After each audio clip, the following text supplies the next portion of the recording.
Good morning friends, હું અજય ત્રિવેદી અને આજે આપણે ધોરણ 10 વિષય વિજ્ઞાનમાં ચેપ્ટર 6 જૈવિક ક્રિયાઓ જોઈ રહ્યા છે. મિત્રો, આજે 8મા ભાગની અંદર આપણે વિષમપોષી પોષણ પદ્ધતિ વિશે ચર્ચા કરીશું. આ પહેલા આ ચેપ્ટરના આપણે કુલ 7 ભાગ જોયા છે અને આજે 8મા ભાગની અંદર આપણે બે બોર્ડની એક્ઝામ માટેના ખૂબ જ અગત્યના ટોપિક વિશે ચર્ચા કરીશું. તો બરોબર ધ્યાનથી આ વિડિયો જોઈ લેજો મિત્રો અને પછી તૈયાર કરજો. તો મિત્રો, પ્રશ્ન બોર્ડમાં આ રીતે પૂછાશે કે વિષમપોષી પોષણ વિશે ટૂંકમાં સમજાવો અથવા બીજી રીતે ટૂંક નોંધ લખો વિષમપોષી પોષણ. હવે મિત્રો, તમે જાણો છો એ પ્રમાણે પૃથ્વી ઉપર બે પ્રકારના સજીવો જોવા મળે છે. એક સ્વયંપોષી સજીવો અને બીજા છે વિષમપોષી સજીવો. સ્વયંપોષી સજીવો એટલે શું? કે પોતે પોતાનું પોષણ, પોતે પોતાનો ખોરાક જાતે બનાવતા હોય એવા સજીવોને સ્વયંપોષી સજીવો કહેવાય. જેમ કે લીલી વનસ્પતિ. લીલી વનસ્પતિ પ્રકાશ સંશ્લેષણની ક્રિયા કરી પોતે પોતાનો ખોરાક જાતે બનાવે છે. કેમ? કારણ કે લીલી વનસ્પતિમાં પર્ણમાં હરિત કણમાં હરિત દ્રવ્ય એટલે કે ક્લોરોફિલ હોય છે અને માટે લીલી વનસ્પતિ પ્રકાશ સંશ્લેષણની ક્રિયા કરી ખોરાક બનાવી દે છે. આમ ખોરાકની દ્રષ્ટિએ વનસ્પતિ સ્વાવલંબી કહેવાય. કેવી કહેવાય મિત્રો? સ્વાવલંબી.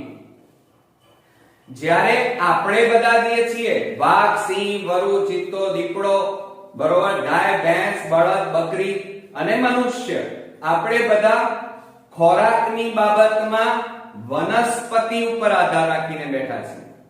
એટલે કે પોષણની દ્રષ્ટિએ વિષમપોષી અને પરાવલંબી છે.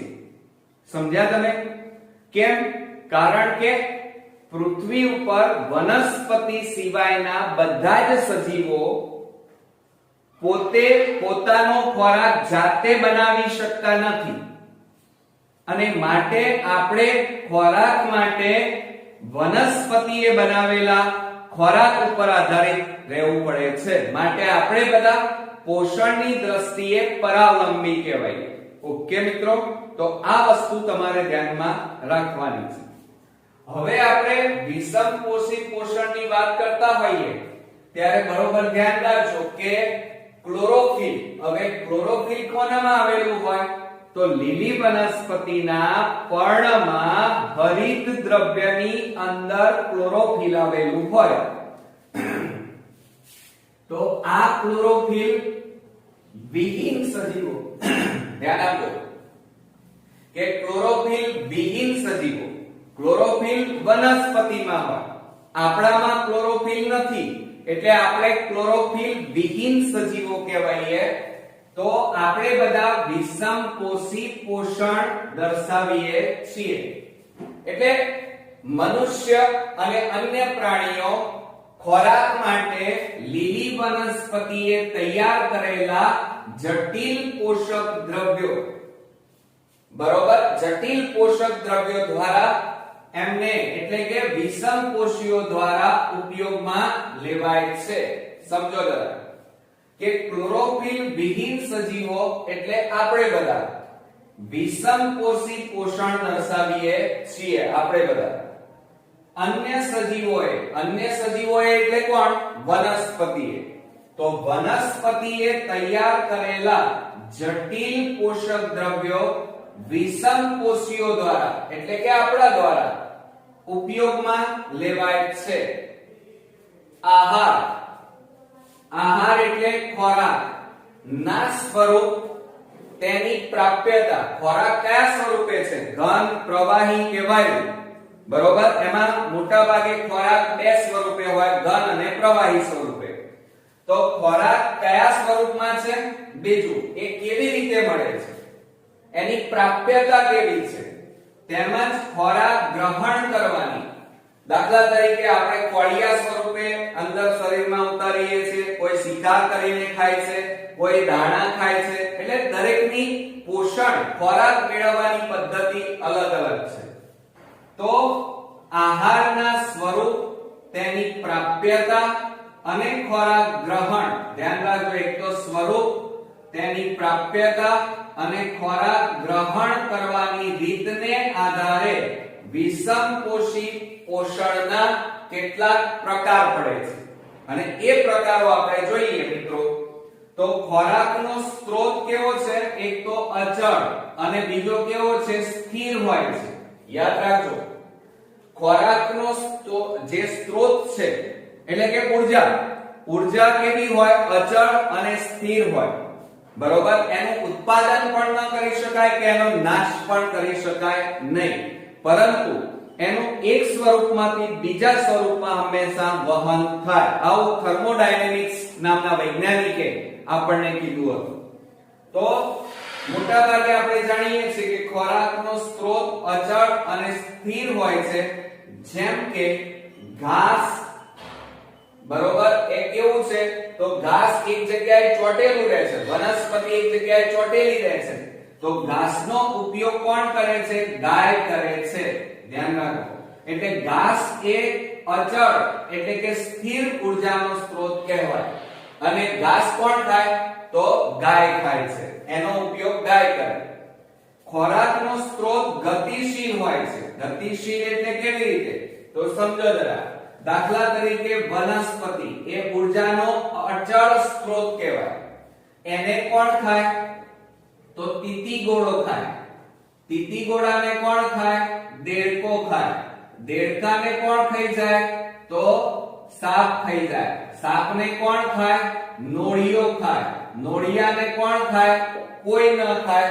નોળિયો મરી જાય એટલે જમીનમાં જતો રહે અને જમીનમાં એમ દટાઈ જાય એટલે પાછો એને કોણ ઉપયોગ કરે? વનસ્પતિ. એટલે આ ઉદાહરણ દ્વારા ઉર્જા વનસ્પતિમાંથી તીતીગોળામાં, તીતીગોળામાંથી દેડકામાં, દેડકામાંથી સાપ, સાપમાંથી નોળિયા, નોળિયામાંથી જમીન, જમીનમાંથી પાછી વનસ્પતિમાં જાય છે. એટલે ઉર્જા હંમેશા ગતિશીલ છે.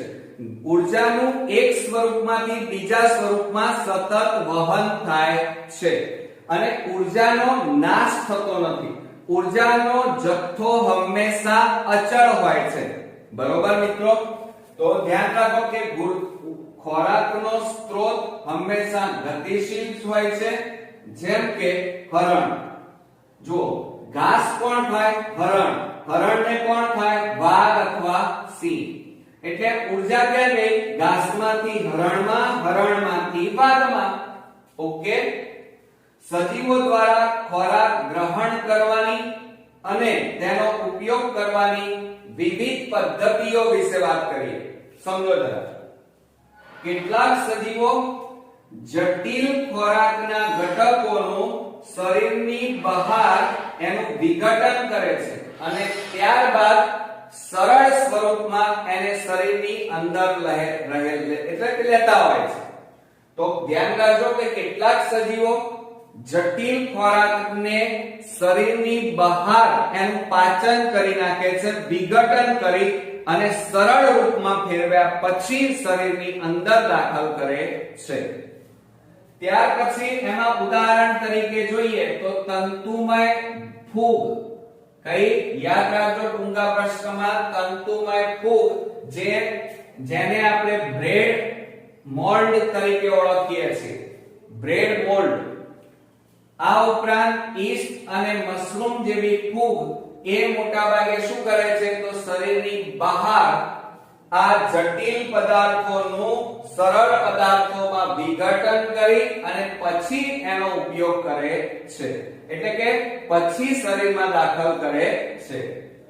કેટલાક સજીવ જટિલ ખોરાક અંતઃગ્રહણ કરી તેનું પાચન કરી શરીરની અંદર કરે છે. એટલે કે કેટલાક સજીવો એવા છે કે જટિલ ખોરાકને શરીરની અંદર લઈ જાય અને અંદર શરીરની અંદર એનું પાચન અને વિઘટન કરે છે. બરોબર. જ્યારે કેટલાક શરીરની બહાર એનું પાચન કરે છે, બરોબર, પછી શરીરમાં લે છે. જ્યારે આપણા જેવા સજીવો શું કરે, તો આપણે જટિલ પદાર્થોને શરીરની અંદર ગ્રહણ કરી દઈએ અને શરીરની અંદર એનું પાચન વિઘટન કરીએ છીએ. બીજું, ખોરાક અંતઃગ્રહણ એટલે કે શરીરની બહાર રહેલા ખોરાકને શરીરની અંદર દાખલ કરવાની ક્રિયાને અંતઃગ્રહણ કહેવાય. તેમજ તેનું પાચન કરવાની રીત સજીવના શરીરની સંરચના અને કાર્ય પદ્ધતિ પર આધારિત છે. જો દરેક વ્યક્તિ ખોરાક જુદી જુદી રીતે જુદી જુદી પદ્ધતિઓ દ્વારા શરીરની અંદર દાખલ કરે છે. દાખલા તરીકે તમે જુઓ કે આપણે જમવા બેસીએ ત્યારે શું કરીએ છીએ, રોટલીને તોડી કોળીઓ કરી અને પછી મોઢામાં દાખલ કરીએ છીએ. વાઘ, સિંહ, વરુ, ચિત્તો, દીપડો એ લોકો ખોરાક ગ્રહણ કરવાની ક્રિયા એમનામાં અલગ છે. તે ઉપરાંત ગાય, ભેંસ, બકરી, બળદ એમાં ખોરાક ગ્રહણ કરવાની ક્રિયા અલગ છે. આ ઉપરાંત પક્ષીઓ જોઈ લો તો એમાં ખોરાક ગ્રહણ કરવાની ક્રિયા અલગ અલગ છે. એટલે દરેક વ્યક્તિમાં શરીર રચના અગત્યનો ભાગ ભજવે છે. આપણને ભગવાને હાથ આપ્યા છે એટલે આપણે હાથ દ્વારા એને શેકી, તળી, બાફી અને તોડી કોળીઓ બનાવી શરીરની અંદર દાખલ કરીએ છીએ. જ્યારે વાઘ, સિંહ, વરુ, ચિત્તો, દીપડો શું કરે, એનો શિકાર કરે, ફાડીને સીધે સીધું કાચું અંદર શરીરમાં લે. એટલે કહેવાનો મતલબ એ છે કે ખોરાક અંતઃગ્રહણ તેમજ તેનું પાચન કરવાની રીત સજીવના શરીરની સંરચના અને કાર્ય પદ્ધતિ પર આધારિત છે મિત્રો, બરોબર. એમાં પહેલી વાત કરીએ તૃણાહારી પ્રાણીઓ. તૃણાહારી એટલે ઘાસ ખાનારા પ્રાણીઓ. ગાય, ભેંસ, બળદ, બકરી આ બધા ફક્ત ઘાસ ખાય છે, પાંદડા ખાય છે, વેલા ખાય છે, માટે એમને તૃણાહારી સજીવો કહેવાય. અને આ ફક્ત વનસ્પતિઓનો આહાર તરીકે ઉપયોગ કરે છે. એમાં ઉદાહરણ તરીકે ગાય, હરણ, ભેંસ, બકરી વગેરે. આ તૃણાહારી પ્રાણીઓની વાત કરી. હવે આપણે માંસાહારી પ્રાણીઓની વાત કરીએ. વાઘ, સિંહ, વરુ, ચિત્તો, દીપડો આ બધા માંસાહારી પ્રાણીઓ છે. એ લોકો ફક્ત માંસનો ખોરાક તરીકે ઉપયોગ કરે માટે એમને માંસાહારી પ્રાણી કહેવાય. તો માંસાહારી પ્રાણીઓ અન્ય પ્રાણીઓનો ખોરાક તરીકે ઉપયોગ કરે છે, જેમ કે વાઘ, સિંહ, વરુ, ચિત્તો, દીપડો. એટલે ગાય અને હરણ ફક્ત તૃણાહારી પ્રાણીઓ, જ્યારે વાઘ, સિંહ, વરુ આ બધા માંસાહારી પ્રાણીઓ. જ્યારે આપણે કેવા બધું જ ખાઈએ, ઘાસે ખાઈએ અને માંસે ખાઈએ, એટલે કે શાકભાજી, ફળો બધું જ ખાઈએ. અને આ બાજુ માંસ, ઈંડા પણ ખાઈએ અને માંસ પણ ખોરાક તરીકે ઉપયોગ કરીએ. આમ બંને ખાઈએ છીએ માટે આપણા જેવા સજીવો મિશ્રાહારી કહેવાય. કેવા કહેવાય? મિશ્રાહારી. તો જુઓ, મિશ્રાહારી જે સજીવો છે એ વનસ્પતિઓ અને તેમના ઉત્પાદનો તેમજ અન્ય પ્રાણીઓ અને તેમના ઉત્પાદનોનો ઉપયોગ કરે છે. એટલે આપણા જેવા સજીવો આપણે મિશ્રાહારી છીએ, કારણ કે આપણે શાકભાજી, વનસ્પતિ પણ ખાઈએ છીએ, અનાજ પણ ખાઈએ છીએ અને માંસ પણ ખોરાક તરીકે ઉપયોગ કરીએ છીએ. માટે વંદો, મનુષ્ય આ બધા મિશ્રાહારી સજીવો કહેવાય. કેટલાક સજીવો વનસ્પતિઓ અને પ્રાણીને મારી નાખ્યા વગર, એ લોકો કોઈને મારી નથી નાખતા, પણ એમના શરીરના સંપર્કમાં અથવા શરીરની અંદર રહીને પોષણ મેળવે છે, માટે એમને અંતઃપરોપજીવી પોષણ પદ્ધતિ કહેવાય. જેમ કે કૃમિ, અમરવેલ, જડો, બરોબર. તો આ બધા શું કરે? તો વનસ્પતિ, જુઓ કૃમિ હોય એ આપણા શરીરની અંદર જતા રહે અને આપણે જે ખાઈએ એમાંથી પોષણ મેળવે. આપણને મારી નાખે છે? ના, પણ અંદર બેઠા બેઠા આપણે યજમાન કહેવાઈએ. આપણા શરીરમાં રહી શાંતિથી ખોરાક ખાધે રાખે અને પોષણ મેળવે. તો કેટલાક સજીવો વનસ્પતિઓ અને પ્રાણીને મારી નાખ્યા વગર તેમનામાંથી પોષણ પ્રાપ્ત કરે છે. મારી નથી નાખતા, પણ એમના શરીરની અંદર અથવા એમના શરીરના સંપર્કમાં રહી અને પોષણ મેળવે છે. પોતે કશું કરતા નથી, પ્રકાશ સંશ્લેષણ એ કરતા નથી કે કશું જ નહીં, બરોબર. પણ યજમાન શરીરે, યજમાન એટલે આપણું શરીર યજમાન કહેવાય, અને કૃમિ આપણા શરીરમાં દાખલ થઈ અને પોષણ મેળવે.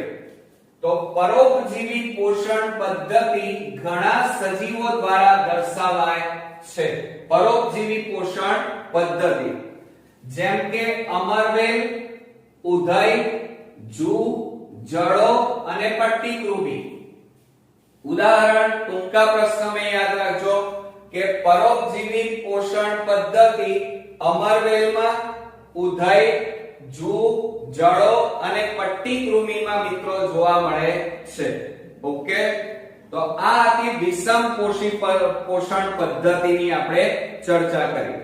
હવે તો આવડશે મિત્રો, પણ આ વિડિયો બરોબર 2 વાર જોઈ લો ધ્યાનથી અને પછી તૈયાર કરો. હવે મિત્રો બોર્ડમાં 2 માર્ક્સમાં મોસ્ટ ઇમ્પોર્ટન્ટ ક્વેશ્ચન્સ પૂછાય છે. ટૂંક નોંધ લખો. એટીપી. હવે એટીપી નું નામ તમે સાંભળ્યું હશે 9મા અને 8મા ધોરણમાં. એટીપી નું પૂરું નામ શું થાય? Adenosine triphosphate. તો અહીંયા તમારે 2 માર્ક્સમાં ટૂંક નોંધ લખો એટીપી એવું પૂછાશે. એટીપી એટલે ઊર્જાનો સ્ત્રોત કહેવાય. સજીવ શરીરમાં વધારાની ઊર્જા એટીપી સ્વરૂપે સંગ્રહાય છે. તો જોઈએ મિત્રો કે એટીપી એટલે કે એડિનોસાઇન ટ્રાઇફોસ્ફેટ. મારી જોડે બોલજો, કારણ કે બોર્ડમાં ટૂંકામાં પ્રશ્નની અંદર એવું પૂછાશે એટીપી નું પૂરું નામ લખો. તો શું થાય? Adenosine triphosphate. કોષીય પ્રક્રિયાઓમાં ઊર્જા ચલણ છે.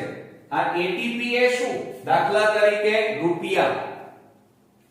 કાગળ તમે જેને કહો છો એક જાતનું કાગળ છે, પણ એ રૂપિયા કહેવાય. રૂપિયા લઈને બજારમાં જાઓ તો જ તમને કોઈ વસ્તુ મળે, એટલે એ નાણું કહેવાય, ચલણ કહેવાય. એના દ્વારા બધા વ્યવહાર ચાલે. દાખલા તરીકે તમે ગાડીમાં પેટ્રોલ પૂરો તો ગાડી ચાલે. એમ આપણા શરીરમાં પેટ્રોલ, ઊર્જા, એટીપી એ એક જાતનું આપણા શરીરનું ચલણ કહેવાય, જેના દ્વારા આપણને ઊર્જા, તાકાત, શક્તિ પ્રાપ્ત થાય છે.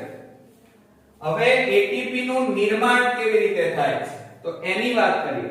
પણ એ પહેલા સમજો જરા કે ફોસ્ફેટના 3 અણુઓ, કેટલા અણુઓ? 3, 1, 2 અને 3. આ 3 ફોસ્ફેટના અણુ ભેગા થઈ જાય તો એટીપી બની જાય. જો એક ફોસ્ફેટનો અણુ હોય, બરોબર સમજો જરા, જો એક ફોસ્ફેટનો અણુ હોય તો એને એડિનોસાઇન મોનોફોસ્ફેટ કહેવાય, જેને ટૂંકમાં આપણે AMP કહીએ છીએ. શું કહીએ છીએ? AMP. સમજો જરા, એક ફોસ્ફેટનો અણુ હોય તો એડિનોસાઇન મોનો એટલે એક, મોનો એટલે એક, તો એડિનોસાઇન મોનોફોસ્ફેટ કહેવાય, જેમાં ઊર્જા ઓછી હોય. હવે જો 2 ફોસ્ફેટના અણુ જોડાય તો 2 એટલે ડાય કહેવાય. એટલે એનું પૂરું નામ શું લખાય? ADP લખાય. શું લખાય? ADP.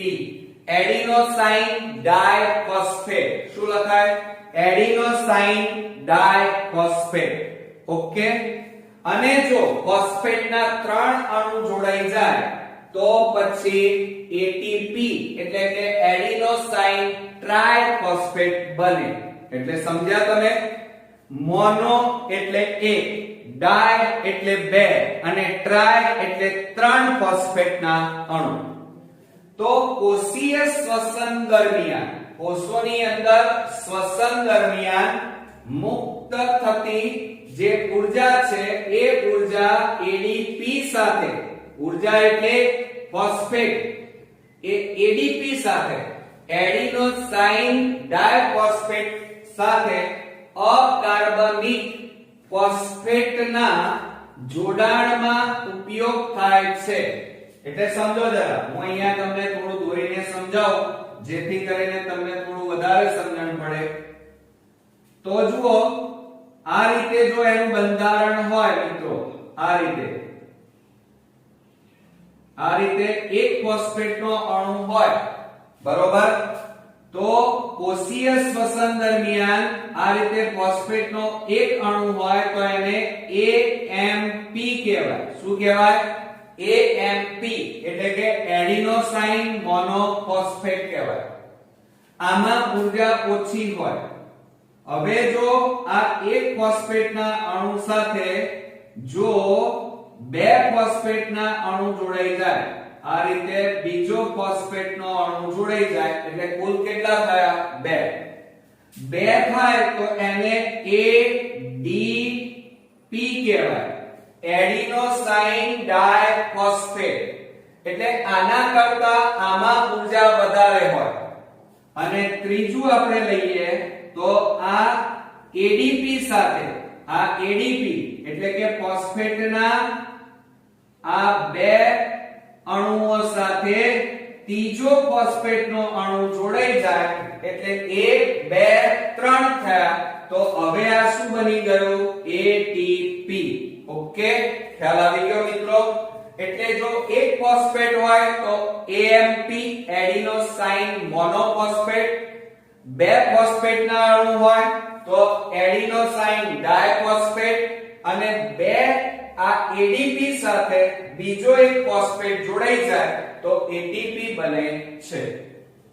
જેને સમીકરણ દ્વારા આ રીતે લખાય: ADP + P એટલે 2 + 1 એટલે કુલ કેટલા થઈ જાય? 3.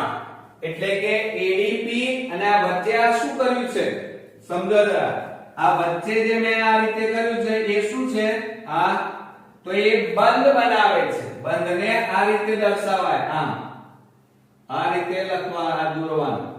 આ બંધ છે, બરોબર? એટલે ADP સાથે ફોસ્ફેટ બંધ દ્વારા જોડાય છે એટલે 3 ફોસ્ફેટના અણુ આ રીતે જોડાઈ જાય છે, જેના કારણે એડિનોસાઇન ટ્રાઇફોસ્ફેટ બને છે.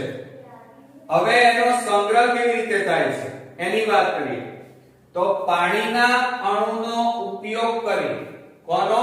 પાણીના અણુનો ઉપયોગ કરી ATP માં અંતિમ ફોસ્ફેટ બંધ, અંતિમ એટલે આ જો અહીંયા મેં દોર્યું છે, આ ફોસ્ફેટનો બંધ, આ બંધ વચ્ચે જે છે એ તૂટી જાય છે. સમજો જરા, આ ATP નું બંધારણ છે આખું, એમાં આ પહેલો બંધ તૂટી જાય એટલે આ ફોસ્ફેટનો અણુ છૂટો પડે. જો એક ફોસ્ફેટનો અણુ છૂટો પડે, જો પાણીના અણુનો ઉપયોગ કરી ATP ના અંતિમ એટલે છેલ્લો ફોસ્ફેટ બંધ તૂટે છે ત્યારે યાદ રાખજો, ટૂંકા પ્રશ્નમાં પૂછાશે 30.5 કિલો જૂલ પ્રતિ મોલ. યાદ રાખજો કેટલી? સમજો જરા, 30.5 કિલો જૂલ પ્રતિ મોલ ઊર્જા મુક્ત થાય છે એક ફોસ્ફેટ હોય તો. આપણી પાસે કુલ કેટલા ફોસ્ફેટ છે? 3. 1 2 અને 3.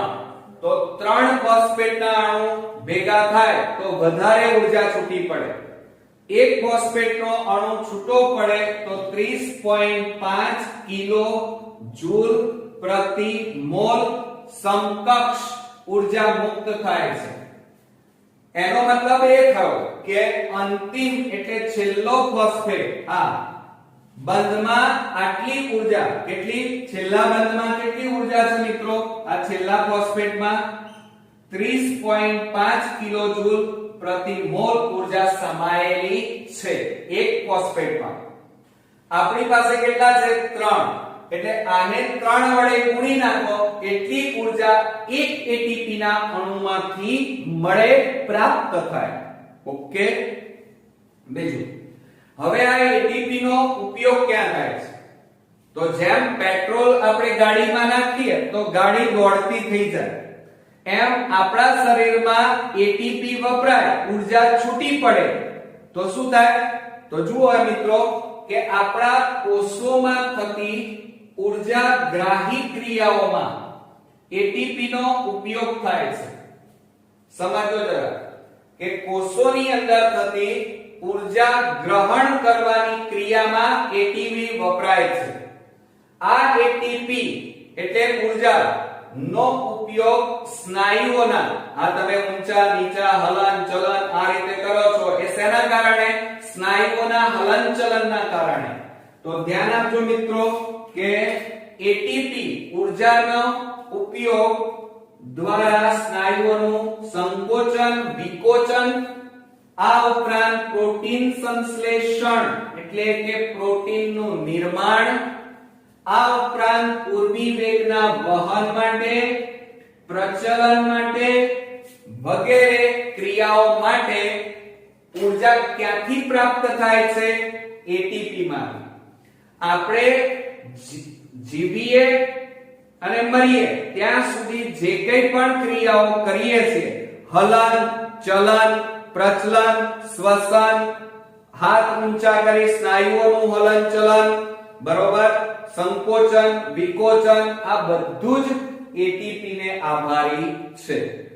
એટીપી ના અણુઓ આપણા શરીરમાં ઘટી જાય તો અશક્તિ આવી જાય. શું આવી જાય? અશક્તિ. ખ્યાલ આવી ગયો મિત્રો? તો આ રીતે હવે તમને આ ટોપિક બરોબર સમજાઈ ગયો હશે. મિત્રો આ એટીપી એડિનોસાઇન ટ્રાઇફોસ્ફેટ યાદ રાખજો. આ ટર્મ બહુ જ મોસ્ટ ઇમ્પોર્ટન્ટ છે અને બોર્ડમાં વારંવાર પૂછાય છે, એટલે તૈયાર કરી અને મોઢે લખી કાઢજો. બરોબર મિત્રો, આજના આ ભાગની અંદર ખૂબ જ ઇમ્પોર્ટન્સ અને બોર્ડની એક્ઝામમાં સૌથી વધારે વાર પૂછાયેલા પ્રશ્નની આપણે ચર્ચા કરવાના છે.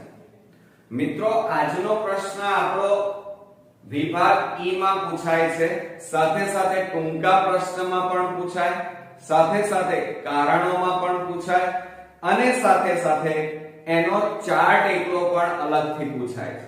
એટલે આ પ્રશ્ન જુદી જુદી રીતે અલગ અલગ રીતે પૂછી શકાય અને માટે આ પ્રશ્નની બોર્ડમાં પૂછાવાની શક્યતા ખૂબ જ વધી જાય છે. તો ચાલો આપણે સમજી લઈએ આજના આ પ્રશ્નને અને માટે આપણે પૂરેપૂરા માર્ક્સ મેળવી શકીએ. તો આજના 10મા ભાગની અંદર વિવિધ સજીવોમાં ખાદ્ય પદાર્થોમાંથી ઊર્જા મુક્ત કરવાની વિવિધ પદ્ધતિઓ જણાવો. અથવા આજ પ્રશ્ન બીજી રીતે પૂછાય કે ગ્લુકોઝના વિઘટનના વિવિધ પરિપથ સમજાવો. અથવા આમાંથી મિત્રો તમને ગ્લુકોઝના વિઘટનના વિવિધ પરિપથ ચાર્ટ દ્વારા સમજાવો. તો એકલો ચાર્ટ અહીંયા મેં દોરેલો છે, એ તમારે દોરવાનો. અને જો વિભાગ ઈ માં પૂછાય તો આ બધું જ તમારે ચાર્ટ પણ દોરવાનો અને આ લખાણ પણ લખવું પડશે. પણ એ પહેલા એને સમજવું ખાસ જરૂરી છે. જો તો આપણે અહીંયા શરૂઆત કરીએ તો પોષણની ક્રિયામાં કોષમાં લેવાયેલ ખાદ્ય પદાર્થ, દાળ ભાત શાક રોટલી, ખાદ્ય પદાર્થનો ઊર્જા પ્રાપ્તિ માટે ઉપયોગ થાય છે. ધ્યાન રાખજો કે પોષણની ક્રિયામાં કોષમાં લેવાયેલ જે ખાદ્ય પદાર્થ છે, એટલે કે તમે જે ખોરાક ખાવ છો એનો ઉપયોગ શરીરમાં ઊર્જા પ્રાપ્ત કરવા માટે થાય છે. એટલે કે ખોરાકમાંથી ઊર્જા મેળવવામાં આવે છે. વિવિધ સજીવો વિવિધ પદ્ધતિઓનો ઉર્જા પ્રાપ્તિ માટે ઉપયોગ કરે છે. એટલે કે જુદા જુદા સજીવો, દાખલા તરીકે મનુષ્ય, પ્રાણીઓ, પક્ષીઓ, આ રીતે સૂક્ષ્મજીવો, દરેક સજીવ ખોરાકના ઉપયોગ કરી ખોરાકમાંથી ઉર્જા જુદી જુદી રીતે એમાંથી ઉર્જાને છૂટી પાડે છે અને ઉપયોગ કરે છે. તો મિત્રો બરોબર સમજો કે વિવિધ સજીવો વિવિધ પદ્ધતિઓનો ઉર્જા પ્રાપ્તિ માટે ઉપયોગ કરે છે. એમાં બે પદ્ધતિ છે. એક તો ઓક્સિજનની હાજરીમાં ઉર્જા મેળવવાની ક્રિયા અને ઓક્સિજનની ગેરહાજરીમાં ઉર્જા મેળવવાની ક્રિયા.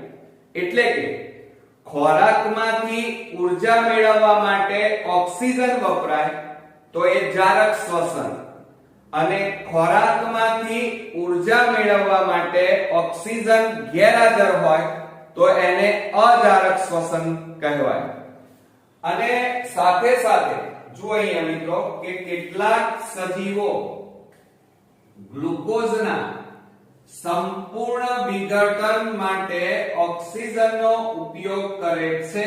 તેને કયું જારક શ્વસન કહે છે. એટલે ટૂંકા પ્રશ્નમાં વ્યાખ્યા પૂછી શકાય કે જારક શ્વસન એટલે શું? તો ધ્યાન રાખજો કે કેટલાક સજીવો ગ્લુકોઝના સંપૂર્ણ વિઘટન માટે, ગ્લુકોઝ ક્યાંથી આવ્યો? ખોરાકમાંથી. તો આપણે જે ખોરાક ખાઈએ છીએ એ ખોરાકમાં ગ્લુકોઝ હોય છે અને એ ગ્લુકોઝના એ ખોરાકનું સંપૂર્ણ વિઘટન માટે ઓક્સિજનનો ઉપયોગ થાય, ઓક્સિજન વપરાય, તેને જારક શ્વસન કહેવાય.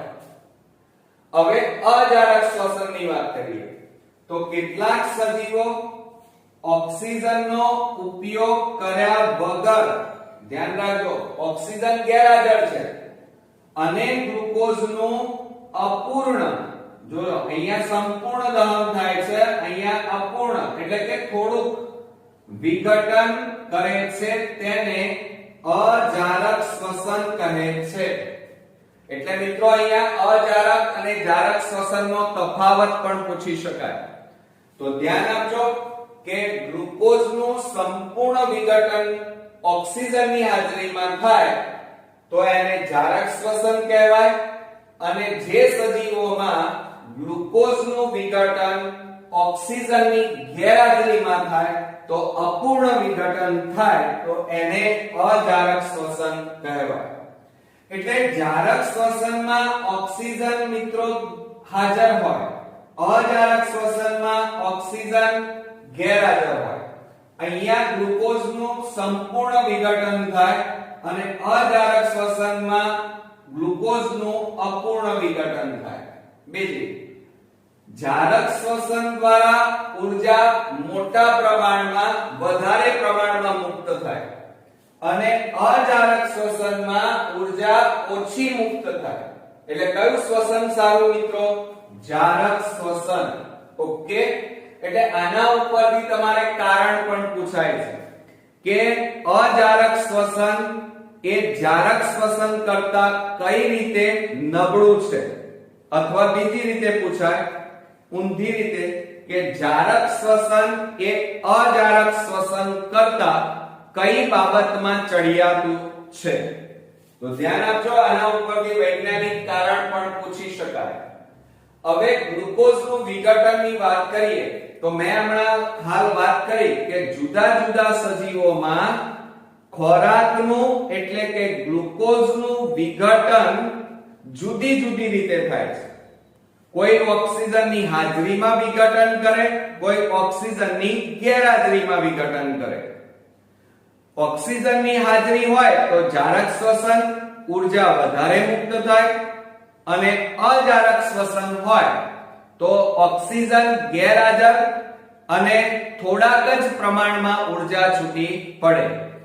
બીજું, દરેક સજીવોમાં શરૂઆતમાં ગ્લુકોઝનું વિઘટન કોષરસમાં થાય. ધ્યાન આપજો બરોબર.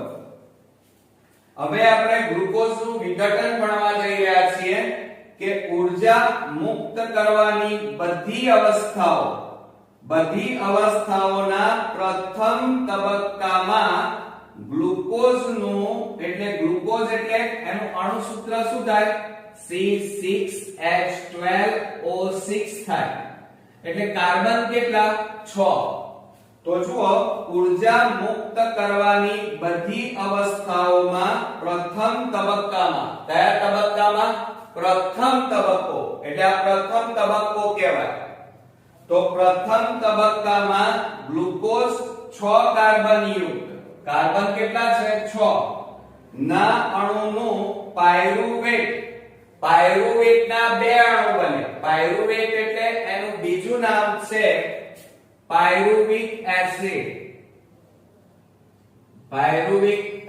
કહેવાય અને એ 3 કાર્બન ધરાવે છે કેટલા કાર્બન ધરાવે છે 3 કાર્બન વાળા અણુમાં વિઘટન થાય છે આ ક્રિયા ધ્યાન આપજો શરૂઆતનો પ્રથમ તબક્કો દરેક સજીવોમાં કોષરસમાં થાય એટલે અહીંયા ટૂંકો પ્રશ્ન પૂછાશે કે દરેક સજીવોમાં પ્રથમ તબક્કો કઈ જગ્યાએ થાય છે તો કોષરસમાં થાય છે તો જુઓ મિત્રો કે ઊર્જા મુક્ત કરવાની બધી અવસ્થાઓના પ્રથમ તબક્કામાં ગ્લુકોઝના 6 કાર્બનના અણુનું વિઘટન થઈ 3 કાર્બન વાળા બે અણુઓ એટલે કે પાયરુવેટ અથવા પાયરુવિક એસિડમાં રૂપાંતર થાય છે અને આ ક્રિયા કોષરસમાં થાય છે એટલે આ પ્રથમ તબક્કો એ ક્યાં થાય છે મિત્રો જુઓ અહીંયા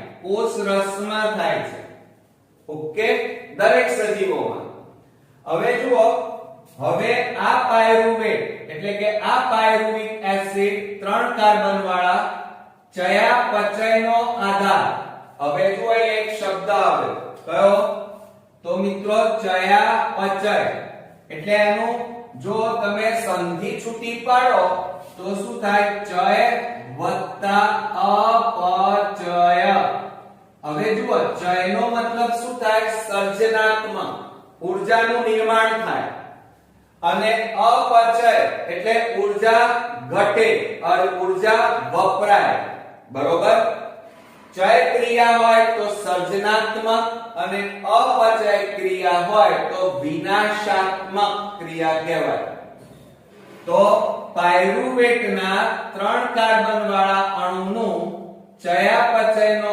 આધાર ઓક્સિજનની હાજરી જોજો ઓક્સિજન હાજર કે ગેરહાજર છે એના પર રહેલો છે પાયરુવેટ એટલે કે પાયરુવિક એસિડના 3 વિવિધ પરિપથ વડે થઈ શકે છે એટલે કે જુઓ પ્રથમ તબક્કો તો બધામાં કોમન છે બધા સજીવોમાં ચાહે સૂક્ષ્મજીવો હોય પ્રાણી હોય મનુષ્ય હોય બધામાં શરૂઆતમાં ગ્લુકોઝનું વિઘટન થઈ અને પાયરુવેટ બને પાયરુવિક એસિડ બને તો એ કોષરસમાં થાય અને આ પાયરુવેટ 3 કાર્બન વાળા અણુનું વિઘટન હવે જુદા જુદા સજીવોમાં ઓક્સિજન હાજર છે કે ગેરહાજર એના આધારે એના 3 ભાગ પડે છે એટલે કે 3 જુદી જુદી રીતે એનું વિઘટન થાય છે એટલે અહીંયા ઓક્સિજનની હાજરી કે ગેરહાજરી ઉપર આ પાયરુવિક એસિડનું પાચન એટલે કે વિઘટન રહેલું છે હવે ત્રણેય પથ જોઈએ તો જુઓ મિત્રો પાયરુવેટ નું અજારક ચયાપચય અથવા પાયરુવિક એસિડ પણ કહેવાય નું અજારક ચયાપચય તો મિત્રો જુઓ અહીંયા અજારક શબ્દ વપરાઈ ગયો અજારક એટલે ઓક્સિજનની ગેરહાજરી હોય ઓક્સિજન સદંતર ગેરહાજર હોય તો ધ્યાન આપજો બરોબર કે ઓક્સિજનની ગેરહાજરીમાં પાયરુવેટનું શેમાં ઇથેનોલ અને કાર્બન ડાયોક્સાઇડમાં રૂપાંતર થાય છે તેને અજારક શ્વસન કહે છે હવે જુઓ આ પાયરુવેટનું પહેલા તબક્કામાં ઓક્સિજનની ગેરહાજરીમાં વિઘટન થાય તો ઇથેનોલ અને કાર્બન ડાયોક્સાઇડ અને થોડાક પ્રમાણમાં ઊર્જા છૂટી પડે છે. તમે કહેશો સર કેમ થોડાક પ્રમાણમાં? તો મિત્રો અહીંયા ઓક્સિજન ગેરહાજર હોય તો અપૂર્ણ દહન થાય, સંપૂર્ણ દહન થાય નહીં. અને અપૂર્ણ દહન થાય તો ઊર્જાનું પ્રમાણ ઓછું હોય. આ ક્રિયા મોટા ભાગે ઈસ્ટમાં થાય છે. શેમાં થાય છે મિત્રો? ઈસ્ટમાં થાય છે. સાથે સાથે ઇથેનોલ છે એ 2 કાર્બન વાળો અણુ છે. કેટલા કાર્બન? 2 કાર્બન વાળો અણુ છે. ઇથેનોલ એટલે પાછળ કયો પ્રત્યય લાગ્યો? ઓલ પ્રત્યય લાગ્યો. ઓલ પ્રત્યય લાગે એટલે બધા આલ્કોહોલ એટલે કે દારૂ કહેવાય એક જાતનું. બરોબર? કારણ કે જુઓ મિથેનોલ, ઇથેનોલ, પ્રોપેનોલ, બ્યુટેનોલ, હેક્સેનોલ, ડેકેનોલ આ બધા એક જાતના દારૂના પ્રકાર કહેવાય. કેમ? કારણ કે પાછળ ઓલ પ્રત્યય લાગે છે. તો જુઓ મિત્રો કે પાયરુવિક એસિડના 3 કાર્બન વાળા અણુનું ઓક્સિજનની ગેરહાજરીમાં દહન થતા ઇથેનોલ, કાર્બન ડાયોક્સાઇડ અને થોડાક પ્રમાણમાં ઊર્જા છૂટી પડે છે. આ તબક્કામાં અપૂર્ણ દહન થાય છે.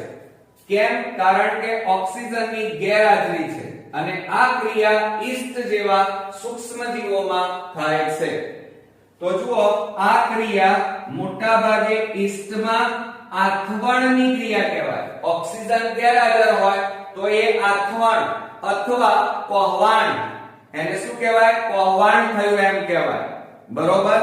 તો ઈસ્ટમાં આથવણ દરમિયાન આ પહેલો તબક્કો થાય છે અને આ તબક્કામાં આથવણ ક્રિયા પણ કહેવાય. કઈ ક્રિયા કહેવાય? આથવણ. ઓકે, તમે જોયું હશે કે તમારી મમ્મી ઢોસા, ઢોકળા, ઈડલી પછી આંધળો, બરોબર, આનું ખીરું જ્યારે સવારે પલાળે અને આખો દિવસ બહાર તડકામાં મૂકી રાખે ત્યારે એનું શું થાય છે? આથવણ એટલે કે કોહવાણ. અને એના કારણે એમાં શું થાય છે? આથો આવે છે. અને જ્યારે તમારી મમ્મી સાંજે ઈડલી બનાવે, ઢોસા બનાવે, ઢોકળા, આંડવો બનાવે તો કેવા બને છે? પોચા બને છે. હવે આપણે બીજા તબક્કાની વાત કરીએ. આ તબક્કાની સ્નાયુની.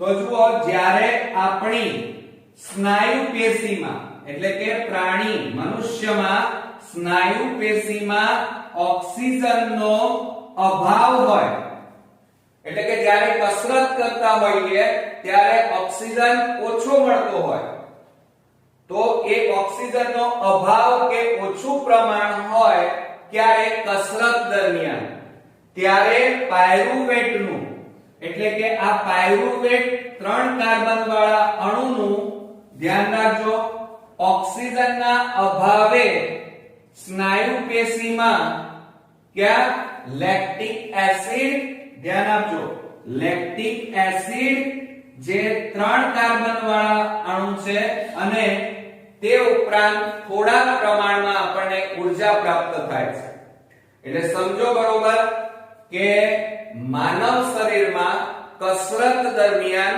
સ્નાયુ પેશીમાં જ્યારે ઓક્સિજનનો અભાવ હોય અથવા ઓક્સિજન ઓછા પ્રમાણમાં મળે ત્યારે પાયરુવિક એસિડનું સ્નાયુ પેશીમાં વિઘટન થતા 3 કાર્બન વાળા લેક્ટિક એસિડમાં રૂપાંતર થાય છે અને થોડા પ્રમાણમાં ઊર્જા છૂટી પડે છે. આ સ્નાયુ પેશીની વાત કરી. હવે જુઓ આમાં પણ ઓક્સિજન ગેરહાજર, આમાં પણ ઓક્સિજન ગેરહાજર. આમાં પણ કેવી ઊર્જા ઉત્પન્ન થાય? ઓછા પ્રમાણમાં. આમાં પણ અજારક શ્વસન એટલે ઓછી ઊર્જા. બરોબર મિત્રો? તો આ બંને કેવા શ્વસન કહેવાય? અજારક શ્વસન કહેવાય. કેમ? કારણ કે ઓક્સિજન ગેરહાજર અને આમાં પણ ઓક્સિજન ગેરહાજર એટલે આ અજારક શ્વસનના પ્રકાર કહેવાય બંને. હવે આપણે ત્રીજા તબક્કાની વાત કરીએ. તો ત્રીજા તબક્કાની વાત કરીએ તો પાયરુવેટનું જારક શ્વસન, જારક ચયાપચયની વાત કરવાની છે. બરોબર ધ્યાન આપો મિત્રો કે 3 કાર્બન વાળા પાયરુવેટના અણુનું ઓક્સિજનની હાજરીમાં, અહીંયા ઓક્સિજન હાજર છે, જુઓ મિત્રો, ઓક્સિજનની હાજરીમાં 3 અણુ CO2 ના, કેટલા 3 અણુ કાર્બન ડાયોક્સાઇડના, કેટલા અણુ 3 અણુ કાર્બન ડાયોક્સાઇડ અને પાણીમાં એનું વિઘટન થાય છે અને અહીંયા પુષ્કળ પ્રમાણમાં એટલે કે વધારે પ્રમાણમાં ઊર્જા છૂટી પડે છે અને અહીંયા એનું સંપૂર્ણ દહન થાય. કેવું દહન થાય? સંપૂર્ણ. કેમ? કારણ ઓક્સિજનની હાજરી છે અને આ ક્રિયા ઓક્સિજનની હાજરી હોય તો એ કણાભ સૂત્રમાં થાય. ક્યાં થાય? કણાભ સૂત્રમાં. હવે તમે મને એમ કહેશો કે સર ઉપરની બંને ક્રિયાઓ ક્યાં થશે? તો આ બંને અજારક શ્વસન છે. એમાં આ ક્રિયા ક્યાં થાય છે? સ્નાયુ પેશીમાં. જ્યારે આ ક્રિયા ઈસ્ટમાં કણાભ સૂત્રની બહાર થાય છે. યાદ રાખજો ટૂંકા પ્રશ્નમાં. તો મિત્રો ઓક્સિજનનો ઉપયોગ કરી આ ત્રીજા તબક્કામાં ઓક્સિજનનો ઉપયોગ કરી પાયરુવિક એસિડનું એટલે કે પાયરુવેટનું વિઘટન ક્યાં? કણાભ સૂત્રમાં થાય છે. હવે મિત્રો આ ત્રણેય શ્વસન તમે જોયા. આ બંને અજારક શ્વસન અને ત્રીજા નંબરનું જારક શ્વસન. આ બંનેમાં ઓક્સિજન ગેરહાજર, ત્રીજા તબક્કામાં ઓક્સિજન હાજર. હવે જુઓ, અજારક શ્વસનમાં ઊર્જા કેવી ઉત્પન્ન થાય? ઓછી. જ્યારે જારક શ્વસનમાં ઊર્જા વધારે ઉત્પન્ન થાય. તો આ બંનેમાં સારું કયું? તો ધ્યાન આપજો, કારણ પૂછાય છે, વૈજ્ઞાનિક કારણ કે અજારક શ્વસનની તુલનામાં જારક શ્વસનમાં ખૂબ જ વધારે ઊર્જા મુક્ત થાય છે. યાદ રાખજો કે અજારક શ્વસન કરતા જારક શ્વસનમાં પુષ્કળ પ્રમાણમાં ઊર્જા છૂટી પડે છે, માટે જારક શ્વસન વધારે સારું. બીજું, કોષીય શ્વસન દ્વારા મુક્ત થતી ઊર્જા એ એટીપી ના અણુના સંશ્લેષણમાં, એટીપી ના અણુના સંશ્લેષણમાં એટલે સંશ્લેષણ એટલે નિર્માણ કરવું. તો કોષીય શ્વસન દ્વારા મુક્ત થતી ઊર્જા એટીપી ના અણુના નિર્માણમાં ઉપયોગમાં લેવાય છે. તો યાદ રાખો ટૂંકો પ્રશ્ન અહીંયા પણ પૂછાય કે કોષીય શ્વસન દ્વારા મુક્ત થતી ઊર્જા કોના? એટીપી ના અણુ. એટીપી નું પૂરું નામ બોલો? Adenosine triphosphate. એટીપી ના અણુના નિર્માણમાં ઉપયોગમાં લેવામાં આવે છે. ઓકે મિત્રો, સમજાઈ ગયો આખો પ્રશ્ન? હવે આ પ્રશ્ન ઘણીવાર એકલા ચાર્ટ સ્વરૂપે પૂછાય છે, તો ચાર્ટ પણ તમને આવડવો જોઈએ. હવે જ્યારે 2 માર્ક્સમાં ચાર્ટ પૂછાય ત્યારે તમારે ફક્ત આ ચાર્ટ તમારે દોરવાનો છે. જુઓ, ફરી એક વખત રિવિઝન મારી લઈએ તો ગ્લુકોઝ એ C6H12O6 એનું અણુ સૂત્ર. કાર્બન કેટલા? 6 કાર્બન વાળો અણુ. એનું કોષરસમાં વિઘટન થઈ પાયરુવિક એસિડ અથવા પાયરુવેટ જે 3 કાર્બન વાળા અણુ છે એમાં રૂપાંતર થાય છે.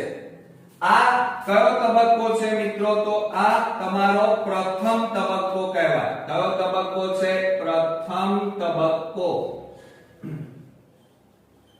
અને આ પ્રથમ તબક્કો બધામાં કોમન છે. એ ચાહે સૂક્ષ્મ જીવો હોય, પ્રાણી હોય, મનુષ્ય હોય, પક્ષી હોય, દરેકમાં. તો દરેક સજીવોમાં જે ખોરાક ખાધો હોય એમાં જે ગ્લુકોઝ હોય 6 કાર્બન, એનું કોષરસમાં વિઘટન થઈ પાયરુવિક એસિડ 3 કાર્બન વાળા 2 અણુ મળે છે અને ઊર્જા છૂટી પડે છે. આ પ્રથમ તબક્કો. હવે બાકીના જે 3 તબક્કા છે એ જુદા જુદા સજીવોમાં ઓક્સિજન હાજર છે કે ગેરહાજર એના આધારે નક્કી થાય છે. જુઓ કે ઓક્સિજનની ગેરહાજરીમાં પાયરુવિક એસિડનું આથવણ થતા ઇથેનોલ અને કાર્બન ડાયોક્સાઇડ છૂટા પડે છે. આ અજારક શ્વસન કહેવાય કારણ કે ઓક્સિજન ગેરહાજર છે અને માટે ઊર્જા ઓછી ઉત્પન્ન થાય છે અને આ ક્રિયા ઈસ્ટમાં થાય છે. આ પહેલો બીજો તબક્કો. હવે આપણે પ્રાણીઓની વાત કરીએ તો પાયરુવેટ 3 કાર્બન વાળા અણુનું ધ્યાન આપજો. મનુષ્ય શરીરમાં જ્યારે કસરત કરવામાં આવે ત્યારે સ્નાયુની અંદર ઓક્સિજનનો અભાવ હોય છે અથવા કસરત દરમિયાન ઓક્સિજન ઓછો મળે છે ત્યારે સ્નાયુની અંદર આ પાયરુવેટનું વિઘટન થઈ 3 કાર્બન વાળા લેક્ટિક એસિડ માં રૂપાંતર થાય છે અને અહીંયા સ્નાયુની અંદર ઓક્સિજન ગેરહાજર છે એટલે અજારક શ્વસન થાય તો ઊર્જા ઓછી છૂટી પડે છે.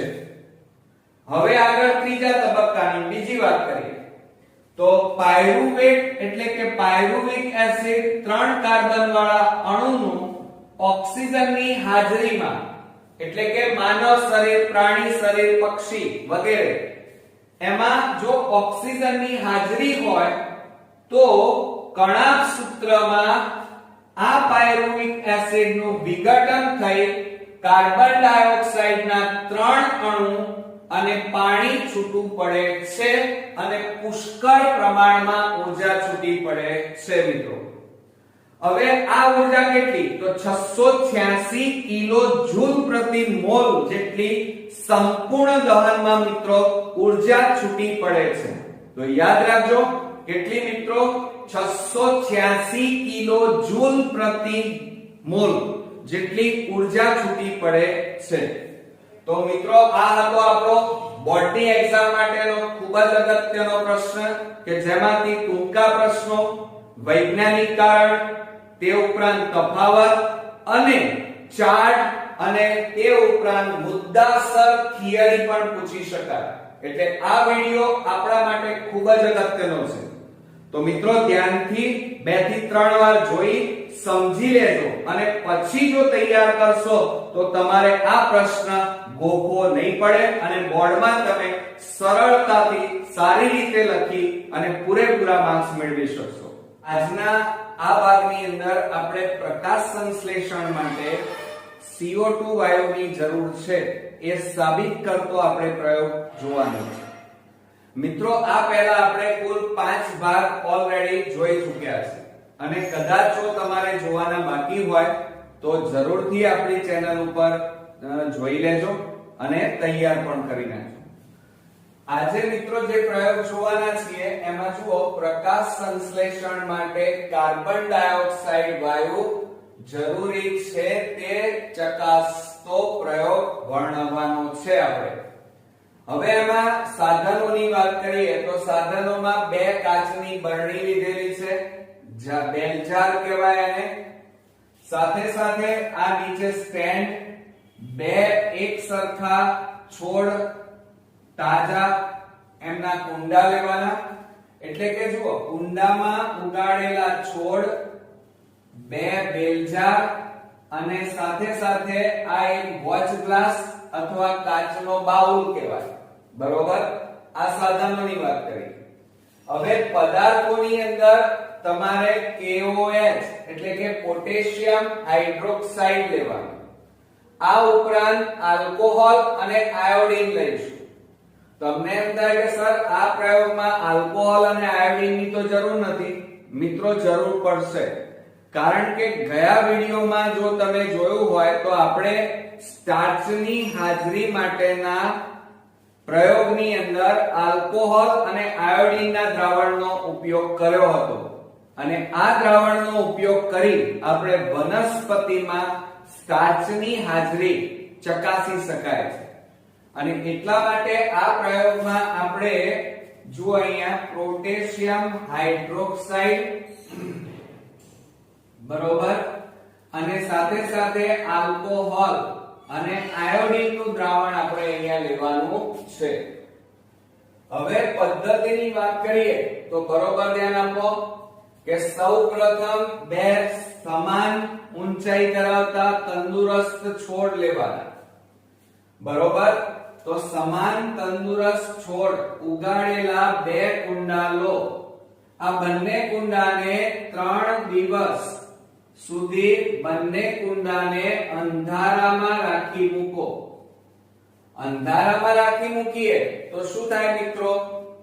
તો અંધારામાં રાખી મૂકો એટલે સૂર્યપ્રકાશ મળે નહીં, અને સૂર્યપ્રકાશ ન મળે તો આ બંને છોડ માં પ્રકાશ સંશ્લેષણની ક્રિયા થાય નહીં, અને પ્રકાશ સંશ્લેષણની ક્રિયા ન થાય તો આ 3 દિવસ સુધી આ બંને વનસ્પતિએ પોતે સંગ્રહ કરેલા સ્ટાર્ચનો ઉપયોગ કરવો પડે ખોરાક તરીકે. બરોબર, તો આ 3 દિવસ આ બંને વનસ્પતિઓ સ્ટાર્ચનો ઉપયોગ કરી નાખે છે, એટલે એમાં જે સંગ્રહિત ખોરાક છે એ પૂરેપૂરો વપરાઈ જશે, એટલે કે સ્ટાર્ચ પૂરેપૂરો વપરાઈ જાય. એટલે જુઓ બંને છોડ કેવા બની જશે?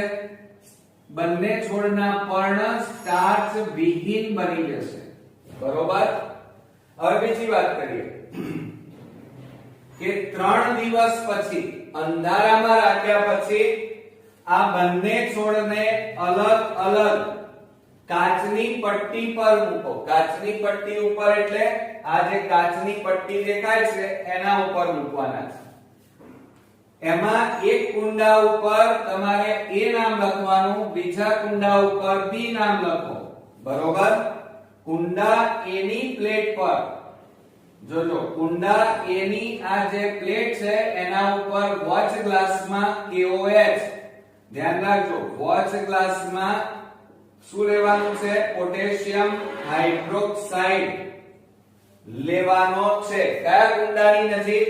કુંડા A માં. કુંડા A ની નજીક વોચ ગ્લાસમાં અથવા કાચના બાઉલમાં પોટેશિયમ હાઇડ્રોક્સાઇડ લઈ અને એને આ બંને કુંડાને, આ કુંડામાં કશું નથી લેવાનું, ફક્ત આ એક કુંડો છે એની બાજુમાં તમારે વોચ ગ્લાસમાં KOH નું દ્રાવણ લેવાનું છે, અને આકૃતિમાં બતાવ્યા પ્રમાણે બંને કુંડાને તમારે કાચની બેલ જાર વડે શું કરવાનું છે? ઢાંકી દેવાનું છે. બરોબર, હવે બેલજારનું તળિયું, હવે આ જે કુંડા A ના બેલજારનું તળિયું અને B ના બેલજારનું તળિયું વેસેલિન થી કવર કરી દેવાનું.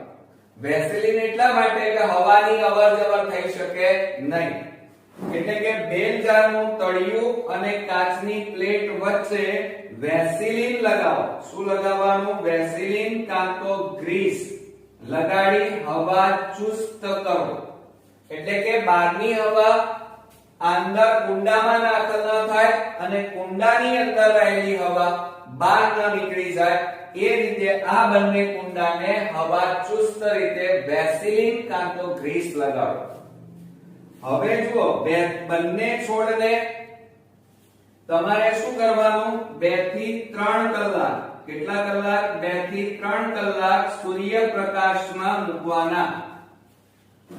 ત્યારબાદ A અને B બંને કુંડાના છોડ પરથી એક એક પર્ણ તોડી લેવાનું. આ બંનેમાંથી એક એક પર્ણ તોડી અને બંનેમાં સ્વતંત્ર રીતે સ્ટાર્ચની હાજરીની ચકાસણી કરવાની.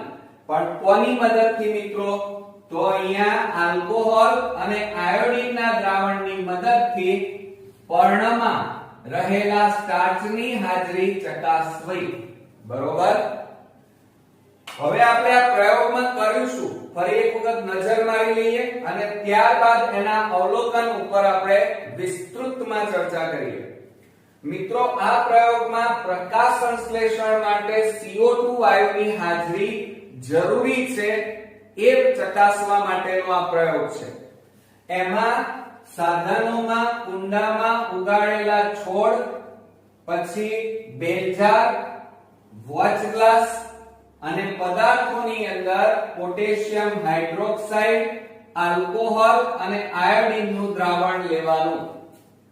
પદ્ધતિમાં મિત્રો જુઓ, બે સમાન તંદુરસ્ત છોડ લેવાના અને આ બંને છોડને ધ્યાન આપો 3 દિવસ સુધી બંને છોડને અંધારામાં રાખવાના. અંધારામાં રાખો એટલે પ્રકાશ સંશ્લેષણની ક્રિયા ન થાય, એટલે ખોરાક બને નહીં.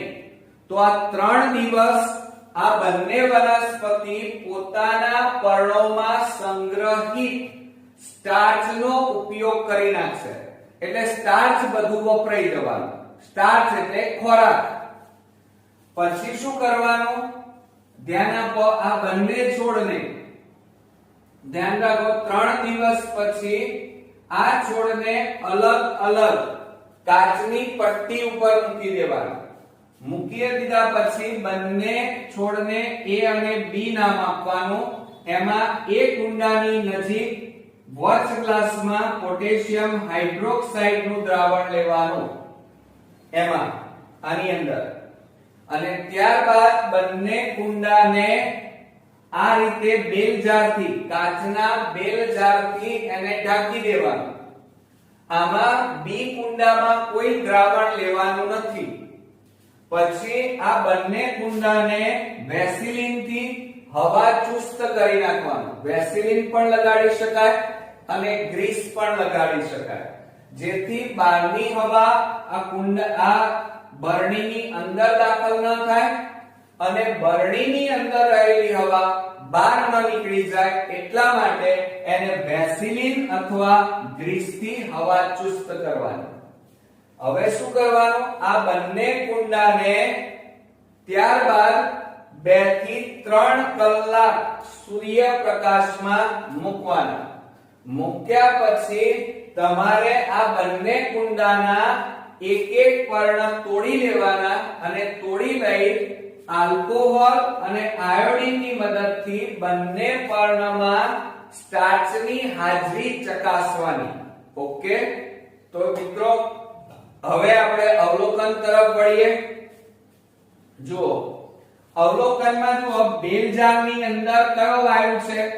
તો આપણે બધા જાણીએ છીએ કાર્બન ડાયોક્સાઇડ વાળું. કયો વાયુ છે? Carbon dioxide. તો બેલજારની અંદર જોજો, સમજો બરોબર. આ બેલજારની અંદર અહીંયા આજુબાજુ અહીંયા CO2 વાયુ છે. કયો વાયુ રહેલો છે? CO2 વાયુ. અને એ CO2 વાયુ આ KOH નું દ્રાવણ જે છે એ શોષી લે છે. સમજો જરા. આજુબાજુ અહીંયા કયો વાયુ હતો? આ કુંડામાં, બંને કુંડામાં CO2 વાયુ, બરોબર. અને CO2 વાયુ હતો તો એ CO2 વાયુ બધો કોણ ખેંચી લે છે? આ KOH નું દ્રાવણ છે એ આ CO2 વાયુને શોષી લે છે. એટલે અહીંયા આ બેલજારમાં CO2 વાયુ ખલાસ થઈ જાય છે. પછી સૂર્યપ્રકાશમાં તમે કેટલા કલાક મૂક્યું? 2 થી 3 કલાક સૂર્યપ્રકાશમાં આ કુંડાને મૂક્યું, પણ અહીંયા CO2 વાયુ જ નથી. એટલે અહીંયા આ કુંડા A માં પ્રકાશ સંશ્લેષણની ક્રિયા ન થાય. કેમ? ભલે સૂર્યપ્રકાશ હોય પણ CO2 વાયુની હાજરી જોઈએ. હવે આ કુંડામાં, કુંડા A ની અંદર CO2 વાયુ નથી. કેમ? કારણ કે આ KOH છે CO2 વાયુનું શોષણ કરી નાખ્યું. એટલે કુંડા A માં પ્રકાશ સંશ્લેષણની ક્રિયા થશે નહીં. અને પ્રકાશ સંશ્લેષણ ન થાય તો મોટા ભાગે સ્ટાર્ચ બને નહીં. માટે કુંડા A ના પર્ણોમાં સ્ટાર્ચ કેવા હશે? ગેરહાજર હશે. અને એ તમને આ આલ્કોહોલ અને આયોડિનના દ્રાવણની ચકાસણી ઉપરથી તમને ખ્યાલ આવી જશે કે કુંડા A ના પર્ણમાં સ્ટાર્ચ ગેરહાજર છે. હવે આપણે કુંડા B ની વાત કરીએ. હવે જુઓ મિત્રો, કુંડા B ની અંદર અહીંયા આ બેલજાની અંદર કયો વાયુ છે?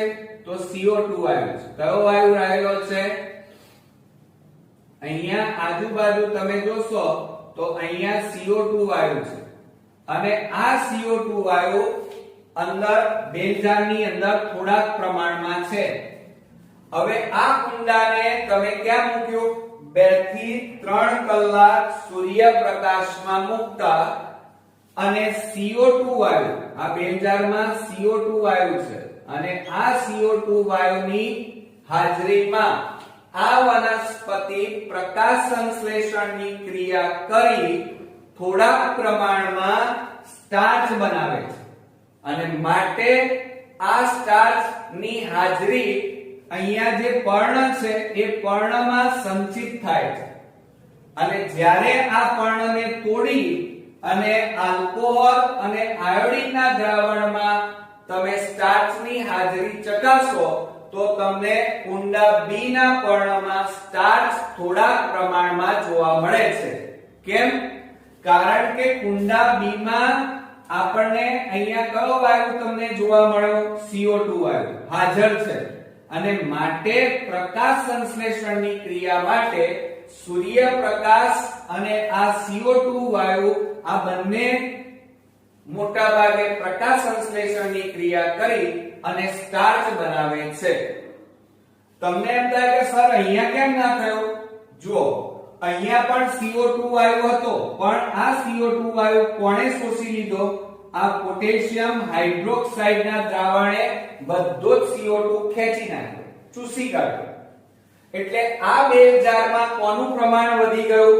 ઓક્સિજનનું.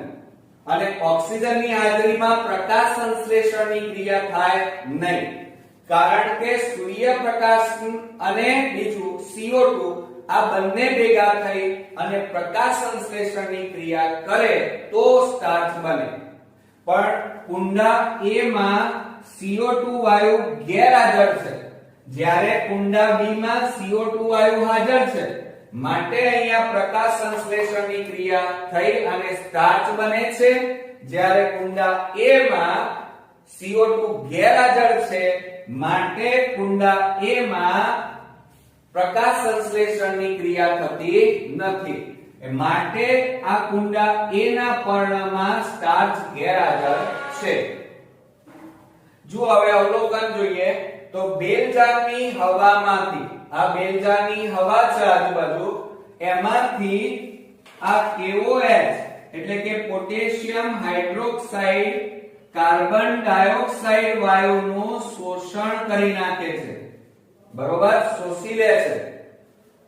કુંડા B ની વાત કરીએ તો કુંડા B ના છોડ તેના પર્ણમાં સ્ટાર્ચની હાજરી દર્શાવે છે. કેમ? એ આગળ જોઈએ. KOH સાથે બેલજારમાં મૂકેલા છોડના એટલે કે કુંડા A માં એના પર્ણોમાં સ્ટાર્ચ બનતો નથી મિત્રો. કેમ નથી બનતો? કારણ કે KOH હવામાંથી, આ કુંડા A ની જે હવા છે એમાંથી CO2 વાયુ આ KOH નું દ્રાવણ એને શોષી લે છે.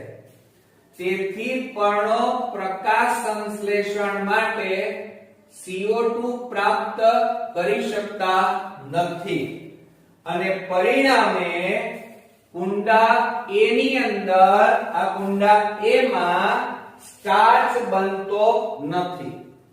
જ્યારે કુંડા B ની વાત કરીએ, આ કુંડા B ની, તો કુંડા B માં રહેલો છોડ CO2 ની હાજરીમાં સામાન્ય પ્રકાશ સંશ્લેષણ કરે છે. તે સૂચવે છે કે પ્રકાશ સંશ્લેષણ માટે કયો CO2 વાયુ જરૂરી છે. બરોબર. વાતાવરણમાં CO2 નું પ્રમાણ ઘટાડવા માટે વૃક્ષો જરૂરી છે. એટલે જુઓ, વાતાવરણમાં CO2 વાયુનું પ્રમાણ વધતું અટકાવવા માટે વૃક્ષોની જાળવણી આપણે કરવી જોઈએ. કેમ? આપણે કયો વાયુ અંદર લઈએ છીએ? ઓક્સિજન. અને બહાર કયો વાયુ કાઢીએ છીએ? CO2 વાયુ. હવે જો બહાર સતત CO2 વાયુ ઠલવાય તો વાતાવરણ CO2 થી ભરાઈ જાય અને આપણે મરી જઈએ. પરંતુ જો વૃક્ષો ઉગાડેલા હોય તો વૃક્ષો આપણા કરતા ઊંધી શ્વસન ક્રિયા કરે છે. એટલે કે વનસ્પતિ દિવસ દરમિયાન, શબ્દ મેં કયો વાપર્યો? દિવસ દરમિયાન, રાત્રિ દરમિયાન નહીં હો, દિવસ દરમિયાન આપણા કરતા ઊંધું કરે છે. કયો વાયુ લે છે? CO2 વાયુ લે છે અને ઓક્સિજન વાયુ બહાર કાઢે છે. એટલે વાતાવરણમાં રહેલો જે CO2 છે એ બધો કોણ લઈ જાય છે? વનસ્પતિ. અને કયો વાયુ બહાર કાઢે છે? ઓક્સિજન. એટલે વાતાવરણમાં CO2 નું પ્રમાણ જળવાઈ રહે છે. આમ બંને કુંડામાં જુઓ, કુંડા A માં સ્ટાર્ચ બહુ જ ઓછો છે. કેમ? કારણ કે CO2 ગેરહાજર છે, પ્રકાશ સંશ્લેષણ થતું નથી. જ્યારે કુંડા B ની વાત કરીએ તો એના પર્ણોમાં સ્ટાર્ચ વધારે છે. કેમ? કારણ કે કુંડું B છે એ CO2 વાયુની હાજરીમાં પ્રકાશ સંશ્લેષણ કરી અને સ્ટાર્ચ બનાવે છે. એટલે આમાં CO2 ગેરહાજર, આમાં CO2 હાજર છે મિત્રો. આમાં CO2 ગેરહાજર એટલે પ્રકાશ સંશ્લેષણ થાય નહીં મિત્રો. ખ્યાલ આવ્યો? અને આ કુંડા B ની અંદર CO2 વાયુ છે એ કેવો છે? હાજર છે. એટલે અહીંયા પ્રકાશ સંશ્લેષણની ક્રિયા થઈ અને સ્ટાર્ચ બને છે. જ્યારે કુંડા A માં સ્ટાર્ચ ગેરહાજર રહે છે, એટલે કે બનતો નથી, બહુ ઓછા પ્રમાણમાં હોય છે. એટલે આ પ્રયોગ ઉપરથી એવું નક્કી કરી શકાય કે પ્રકાશ સંશ્લેષણની ક્રિયા કરવી હોય તો ત્રણ ઘટકો જોઈએ, ત્રણ કાચા માલ જોઈએ. કયા કયા? એક તો મિત્રો સૂર્યપ્રકાશ. શેની જરૂર પડે? સૂર્યપ્રકાશની. બીજી શેની જરૂર પડે? એક તો પાણી. અને ત્રીજું અગત્યનું ઘટક કયો? તો કાર્બન ડાયોક્સાઇડ. તો મિત્રો જો કાર્બન ડાયોક્સાઇડ ગેરહાજર હોય તો પ્રકાશ સંશ્લેષણની ક્રિયા થઈ શકે નહીં. બીજું, રાત્રિ દરમિયાન પ્રકાશ સંશ્લેષણની ક્રિયા થાય નહીં. મેં હમણાં એક શબ્દ વાપર્યો કે વનસ્પતિ રાત્રે આપણી જેમ જ શ્વસન કરે છે. આપણે કયો વાયુ લઈએ છીએ? ઓક્સિજન. તો વનસ્પતિ રાત્રે પણ શ્વસનમાં ઓક્સિજન લે છે. આપણે કયો વાયુ બહાર કાઢીએ છીએ? CO2. તો વનસ્પતિ પણ ઉચ્છ્વાસમાં CO2 વાયુ બહાર કાઢે છે. અને એટલા માટે નાનપણમાં વૈજ્ઞાનિક કારણ પૂછાતું હતું કે રાત્રિ દરમિયાન, રાતે ઝાડ અથવા વૃક્ષ નીચે સુવાય નહીં, નહીંતર મૃત્યુ થઈ જવાય. કેમ? કારણ કે જો તમે ઝાડ નીચે રાત્રે સૂઈ જાઓ તો તમે કયો વાયુ બહાર કાઢો છો? CO2. એટલે તમારી આજુબાજુ કયો વાયુ વધારે હશે? CO2. અને તમે ઊંઘ્યા ક્યાં? ઝાડ નીચે. તો ઝાડ કયો વાયુ બહાર કાઢશે? CO2. એટલે તમારી આજુબાજુ CO2 નું પ્રમાણ વધી જાય તો ઓક્સિજન આપણને મળે નહીં, અને ઓક્સિજન ન મળે તો માણસ મૃત્યુ થાય. એટલે આપણને કારણ પૂછાતું હતું કે રાત્રિ દરમિયાન ઝાડ નીચે ઊંઘી જવું હિતાવત નથી. બરોબર? દિવસ દરમિયાન વનસ્પતિ આપણા કરતા ઊંધી શ્વસન ક્રિયા કરે છે. એ કયો વાયુ લે છે? CO2. અને બહાર કયો વાયુ કાઢે છે? ઓક્સિજન. તો એ CO2 ની હાજરીમાં પ્રકાશ સંશ્લેષણની ક્રિયા કરી અને સ્ટાર્ચ બનાવે છે. અને એ સ્ટાર્ચનો આ પર્ણમાં સંગ્રહ કરે છે. ઓકે મિત્રો, આખો પ્રયોગ સમજાઈ ગયો? પણ ખાસ ધ્યાન રાખજો કે બોર્ડની એક્ઝામની અંદર આ પ્રયોગ 3 અને 4 માર્ક્સમાં પૂછી શકાય. અને સાથે સાથે આ આકૃતિ પણ આપણે દોરવી પડશે. એટલે તમે આકૃતિની ખાસ પ્રેક્ટિસ કરજો. મિત્રો, આજે 5મા ભાગની અંદર આપણે વનસ્પતિના વાયુરંધ્ર અથવા તો જેને આપણે પર્ણરંધ્ર તરીકે ઓળખીએ છીએ એના વિશે આપણે ચર્ચા કરીશું. તમે જાણો છો કે વનસ્પતિમાં ઉત્સર્જનની ક્રિયા કરવા માટે આપણી જેમ કોઈ અલગ તંત્રો કે અંગો આવેલા નથી. એટલે એને O2 અને CO2 ની લેવડ દેવડ કરવા માટે અથવા ઉત્સર્ગ દ્રવ્યોનો નિકાલ માટે મોટા ભાગે પર્ણનો સહારો લેવો પડે છે. સાથે સાથે આપણે જાણીએ છીએ કે વનસ્પતિનું લીલું અંગ કયું મિત્રો? તો તમે બધા જાણો છો કે વનસ્પતિનું લીલું અંગ એટલે પર્ણ. બરોબર? હવે આ પર્ણમાં વાયુરંધ્ર આવેલા છે. હવે આ વાયુરંધ્ર મોટા ભાગે નરી આંખે ન જોઈ શકાય, પરંતુ આ જે પર્ણ છે, કોઈ પણ તમે પર્ણ લો એનો જો ઊભો છેદ લેવામાં આવે, બરોબર, તો એની અંદર અથવા તો એના આડા છેદની અંદર પણ મોટા ભાગે અસંખ્ય પર્ણરંધ્ર અને વાયુરંધ્ર જોવા મળે છે મિત્રો. હવે અહીંયા આકૃતિ તમે જોઈ રહ્યા છો, બે આકૃતિ મેં દોરેલી છે. એક વાયુરંધ્ર કે જેમાં ખુલ્લું વાયુરંધ્ર છે, અને એક આકૃતિ આપણે જે દોરેલી છે એ બંધ વાયુરંધ્રની છે. તો વનસ્પતિના પર્ણની અંદર આ વાયુરંધ્ર અથવા જેને આપણે પર્ણરંધ્ર કહીએ છીએ એ આવેલા છે. તો એના વિશે આપણે ચર્ચા કરીએ મિત્રો. તમે જોઈ શકો છો આકૃતિ બરોબર ધ્યાનથી જોઈ લો, કારણ કે પરીક્ષાની અંદર તમારે આ આકૃતિ ફરજિયાત દોરવાની પૂછાશે, અને આ ટૂંકનો તમારી 3 માર્ક્સમાં બોર્ડની અંદર પૂછાય છે. તો મિત્રો જુઓ કે વાયુરંધ્ર અથવા એને આપણે કયા નામે ઓળખીએ છીએ? પર્ણરંધ્ર. જે પર્ણની સપાટી પર અતિ બારીક એટલે કે સૂક્ષ્મ છિદ્ર સ્વરૂપે આવેલા છે, જેને આંખ દ્વારા જોઈ ન શકાય, પરંતુ માઇક્રોસ્કોપમાં તમે એને સરળતાથી એની રચના આ રીતે જોઈ શકો. હવે એના રચનાની વાત કરીએ કે આ વાયુરંધ્ર કેવી રીતે બનેલું છે. તો વાયુરંધ્ર મૂત્રપિંડ આકારના, હવે તમે ધોરણ 7, 8 અને 9 ની અંદર તમે મૂત્રપિંડ જોયું હશે કે મૂત્રપિંડનો આકાર કેવો છે મિત્રો? આ રીતે વૃક્કાકાર. એટલે કે આમ જોવા જઈએ તો સામાન્ય રીતે કાજુ જેવો આકાર અથવા વાલ જેવો આકાર. એટલે મૂત્રપિંડ આ રીતના આવેલા છે, એમના જેવા આકાર, એટલે કે વાયુરંધ્ર મૂત્રપિંડ આકારના બે રક્ષક કોષો. હવે આકૃતિમાં જુઓ, અહીંયા મેં વાદળી રંગના બે રક્ષક કોષો આ સામે દોર્યા છે.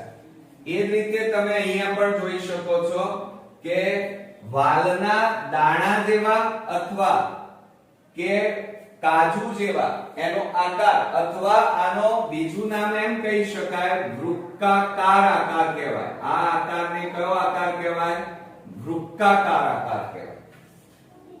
એટલે કે કાજુ અથવા વાલના બીજ જેવો એનો આકાર છે આ રક્ષક કોષોનો, અને આ બંને રક્ષક કોષો સામસામે ગોઠવાયેલા હોય છે. તો બે રક્ષક કોષો વડે આ જ્યારે બે રક્ષક કોષો આમ આ રીતે ગોઠવાય ત્યારે વચ્ચે જે છિદ્ર તૈયાર થાય, આ મેં બ્લેક કલર ઘાટો કર્યો છે એ, અને અહીંયા રેડ કલર ઘાટો કર્યો છે. તો આ જે વચ્ચેનો કાળો ભાગ દેખાય છે એ છિદ્ર છે. તો વાયુરંધ્ર મૂત્રપિંડ આકારના બે રક્ષક કોષો વડે ઘેરાયેલા સૂક્ષ્મ છિદ્ર છે. હવે ધ્યાન રાખો કે આ રક્ષક કોષોની અંદર સામાન્ય રીતે કોષરસમાં હરિત કણ આવેલા હોય છે. તો આ જે બે રક્ષક કોષો છે એની અંદર આ જે કાળા ટપકા દેખાય છે એ કાળા ટપકા એ બીજું કંઈ નહીં પણ હરિત કણ છે, અને આ જે ડોટ ડોટ કર્યું છે એ કોષરસ કહેવાય મિત્રો. એ જ રીતે અહીંયા જુઓ લાલ કલરના ટપકા દેખાય છે એ હરિત કણ છે રક્ષક કોષોમાં, અને સાથે સાથે આ જે લીલા કલરના ટપકા કર્યા છે એ કોષરસ કહેવાય. એટલે કોષરસની અંદર આ હરિત કણ આવેલા હોય છે.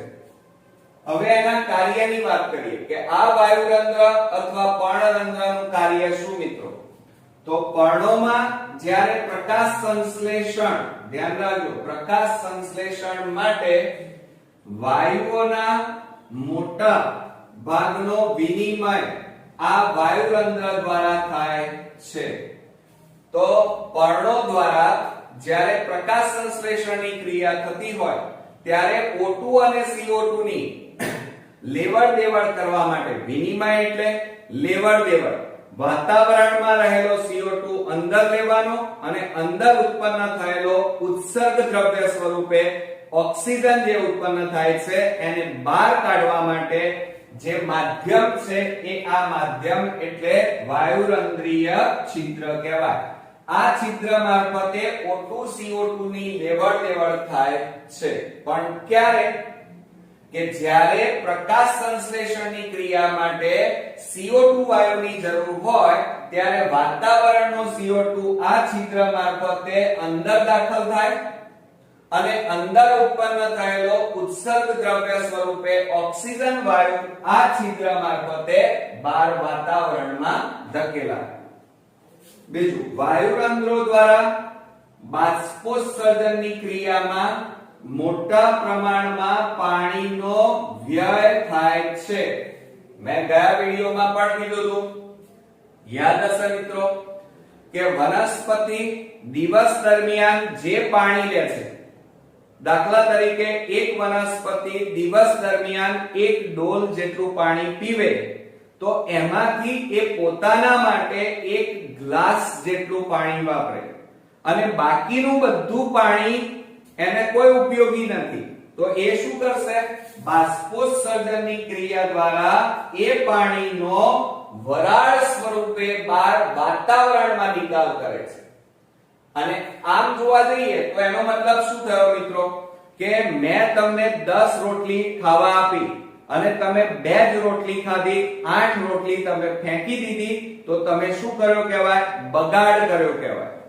તો મિત્રો અહીંયા એને વનસ્પતિ જે પાણી જમીનમાંથી લે છે એમાંથી થોડુંક જ પાણી પોતાના માટે વાપરે છે, બાકીનું મોટા ભાગનું 90% પાણી એ વરાળ સ્વરૂપે બહાર બાષ્પ સ્વરૂપે વાતાવરણમાં ગુમાવી દે છે. અને માટે આમ જોવા જઈએ તો આ દેખીતો વ્યય અથવા બગાડ કહેવાય.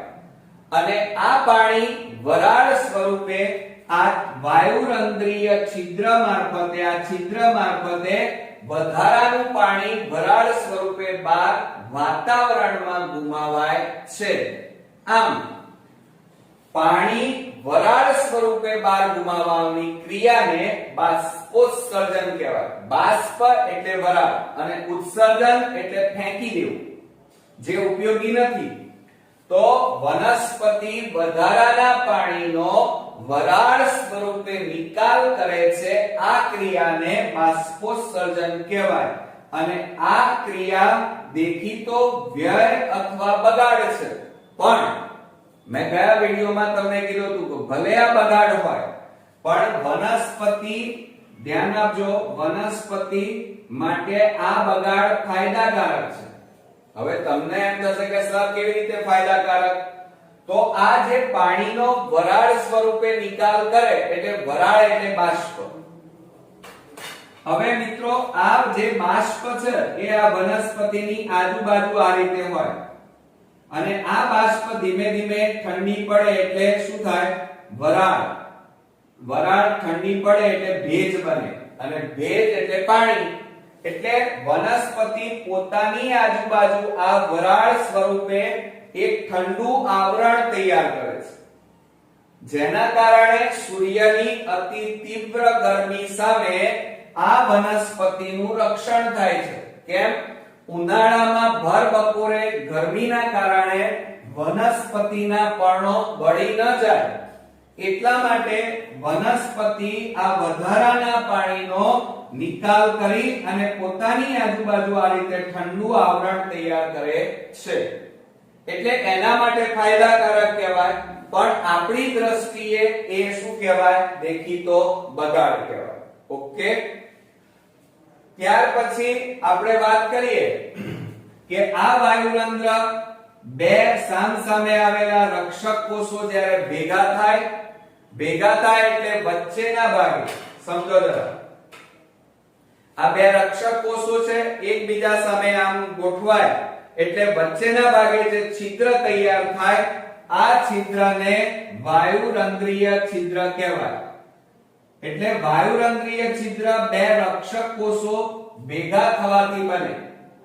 હવે આ રક્ષક કોષોમાં કોષ રસ ભરાયો છે અને આ કોષ રસમાં હરિત કણ આવેલા હોય છે. ઓકે, બીજી વાત હવે આના કાર્યોની વાત કરીએ કે આ રક્ષક કોષોનું કાર્ય શું મિત્રો? તો રક્ષક કોષો વાયુરંધ્ર ખોલવાની આ રીતે આ ખુલ્લું કહેવાય અને બંધ કરવાની, ખોલવાની બંધ કરવાની, ખોલવાની બંધ કરવાની.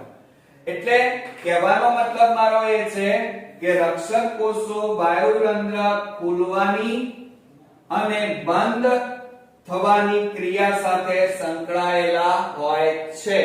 ઓકે, જ્યારે રક્ષક કોષોમાં પાણી અંદર આવે છે, અંદર પ્રવેશે છે ત્યારે અંદર જ્યારે પ્રવેશે સમજો જરા અંદર આ બે રક્ષક કોષો છે એમાં જ્યારે પાણી પ્રવેશે એટલે આ રક્ષક કોષો કેવા બને? ફૂલે.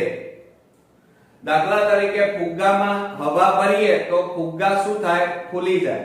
એમ આ રક્ષક કોષોમાં પાણી ભરાય એટલે રક્ષક કોષો કેવા બની જાય? જાડા બની જાય.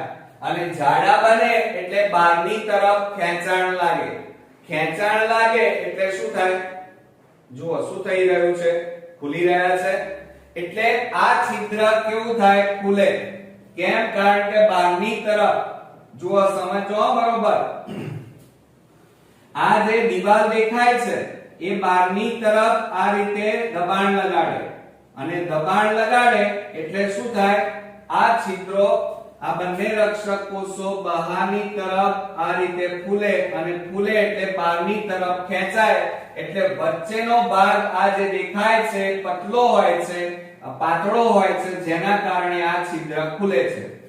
એટલે જુઓ રક્ષક કોષોમાં પાણી અંદર પ્રવેશે છે ત્યારે તે ફૂલે છે. શું થાય છે મિત્રો? ફૂલે. અને ફૂલે એટલે પર્ણરંધ્રને શું કરે છે? ખુલ્લું કરે છે. એટલે પહેલી આકૃતિમાં રક્ષક કોષોમાં પાણી ભરાય એટલે આ રક્ષક કોષો ફૂલે.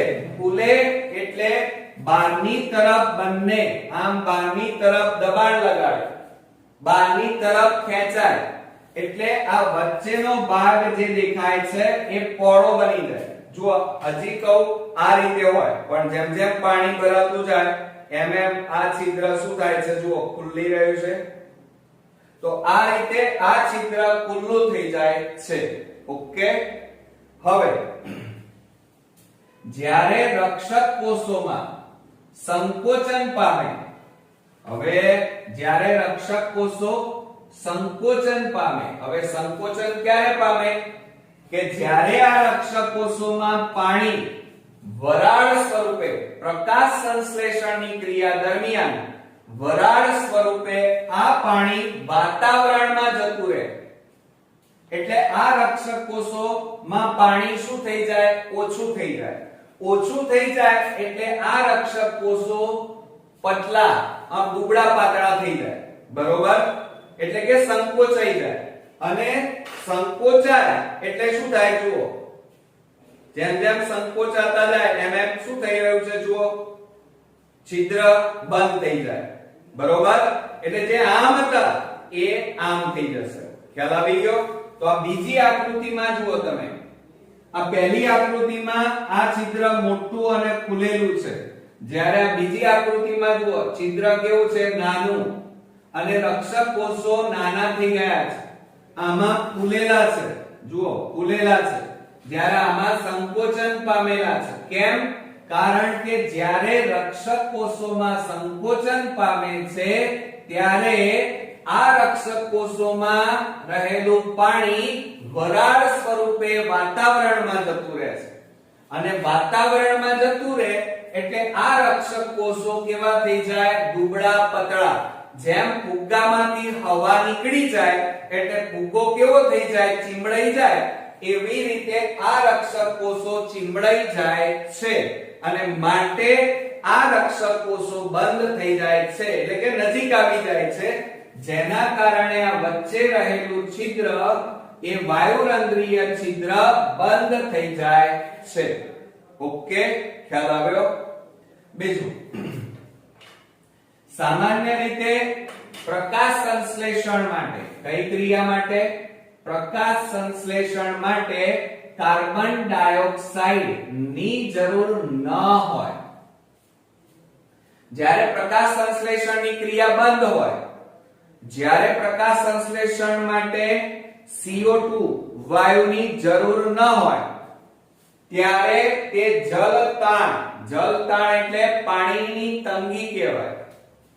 જલતાણની સ્થિતિમાં વનસ્પતિ આ રંધ્રોને બંધ રાખે છે.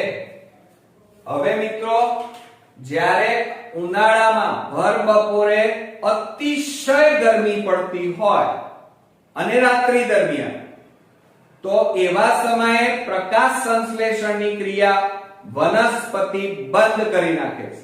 અને વનસ્પતિ એક આ કારણસર, બીજું એટલે કે વનસ્પતિ પ્રકાશ સંશ્લેષણની ક્રિયા બંધ કરે તો CO2 વાયુ વપરાય નહીં.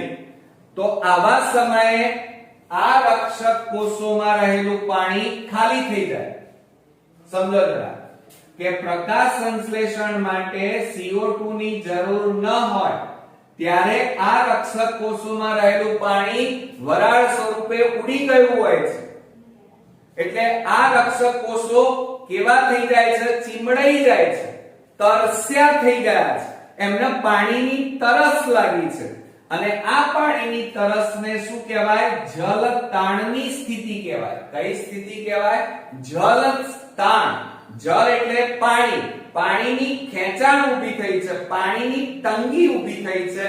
અને જ્યારે પાણીની તંગી આ રક્ષક કોષોમાં થાય, રક્ષક કોષોમાં રહેલું પાણી વરાળ સ્વરૂપે બધું ઉડી જાય, ત્યારે આ છિદ્ર બંધ થાય છે. એટલે કે રક્ષક કોષો સંકોચાઈ જાય અને ધીમે ધીમે આ પર્ણરંધ્ર વાયુરંધ્રને બંધ કરી નાખે છે. ઓકે મિત્રો? બીજું, હવે તમને પ્રશ્ન થાય કે સર, આમાં બધું પાણી જતું રહ્યું વરાળ સ્વરૂપે, તો પાછું પાણી ક્યાંથી આવશે? તો જુઓ મિત્રો, હવે સમજો જરા કે હવે આ કોષોમાં પાણી નથી, રક્ષક કોષોમાં પાણી ઉડી ગયું, તો હવે પાછું પાણી એક એની બહારની બાજુએ આ જે અધિસ્તરીય કોષો દોરેલા છે, આ કોષોમાંથી પાણી અંદરની તરફ આવે છે. આ રીતે પાણી અંદર દાખલ થાય છે. અને માટે પછી અંદર દાખલ થાય આ રીતે, એટલે શું થાય? આ રક્ષક કોષો પાછા પાણીથી ભરાઈ જાય એટલે ફૂલે એટલે પાછું આ છિદ્ર ખુલી જાય. ઓકે મિત્રો? બરોબર સમજાઈ ગયું? ફરીથી ક્વિકલી એક વખત રિવિઝન મારી લઈએ. જુઓ કે ટૂંક નોંધ 3 માર્ક્સમાં પૂછાશે પર્ણરંધ્ર અથવા વાયુરંધ્ર. તો વાયુરંધ્ર કે પર્ણરંધ્ર ક્યાં આવેલા હોય? તો વનસ્પતિના પર્ણમાં આવેલા હોય, જે નરી આંખે જોઈ શકાય નહીં. કેમ? કારણ કે અતિ સૂક્ષ્મ હોય છે. એમની રચનાની વાત કરીએ તો વાયુરંધ્ર બે રક્ષક કોષો સામસામે જ્યારે ભેગા થાય ત્યારે વચ્ચે જે છિદ્ર તૈયાર થાય એને વાયુરંધ્ર અથવા પર્ણરંધ્ર કહેવાય. બીજું, આ રક્ષક કોષો આકારે કેવા હોય છે? વૃક્કાકાર. બોલો મારી જોડે, વૃક્કાકાર અથવા મૂત્રપિંડાકારના અથવા કાજુ જેવો અથવા વાલના બીજ જેવો એનો આકાર હોય છે. બીજું, હવે એમના કાર્યની વાત કરીએ કે આ રક્ષક કોષોનું કાર્ય શું? તો પર્ણોમાં પ્રકાશ સંશ્લેષણ માટે વાયુઓનો મોટા ભાગનો વિનિમય એટલે લેવડ દેવડ, વાયુરંધ્ર એટલે કે આ છિદ્ર મારફતે આ વાયુરંધ્રીય છિદ્ર મારફતે પ્રકાશ સંશ્લેષણ માટે O2 અને CO2 ની એટલે કે વાતાવરણમાં રહેલા કાર્બન ડાયોક્સાઇડ ને અંદર દાખલ કરવો અને અંદર ઉત્પન્ન થયેલા ઓક્સિજનને બહાર વાતાવરણમાં મોકલવાનું જે માર્ગ છે એ આ વાયુરંધ્ર છે. બીજું, વાયુરંધ્રો દ્વારા વનસ્પતિ વધારાના પાણીનો વરાળ સ્વરૂપે નિકાલ કરે છે અને આ નિકાલ એ વાયુરંધ્ર દ્વારા થાય છે. બરોબર? એટલે બે વસ્તુઓમાં ધ્યાન રાખો. આ વાયુરંધ્ર એક તો પ્રકાશ સંશ્લેષણની ક્રિયા દરમિયાન O2 CO2 નો લેવડ દેવડ આ માર્ગ દ્વારા થાય છે અને પાણીની વરાળ આ માર્ગે વાતાવરણમાં ધકેલાય છે. હવે રક્ષક કોષોના કાર્ય વિશે વાત કરીએ તો રક્ષક કોષો વાયુરંધ્ર ખુલવાની અને બંધ થવાની ક્રિયા સાથે સંકળાયેલા છે. આ બંને રક્ષક કોષોમાં જ્યારે પાણી ભરાય ત્યારે આ રક્ષક કોષો ફૂલે એટલે બહારની તરફ એટલે જુઓ એરો કઈ બાજુ માર્યા છે મેં લાલ કલરના બહારની બાજુએ ખેંચાણ આ રીતે થાય અને છિદ્ર ખુલી જાય.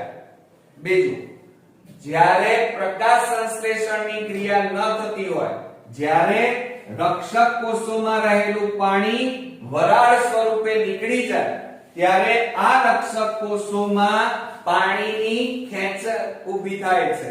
જલતાણ સ્થિતિ કહેવાય, જેના કારણે આ રક્ષક કોષો ચીમડાઈ જાય છે આ રીતે.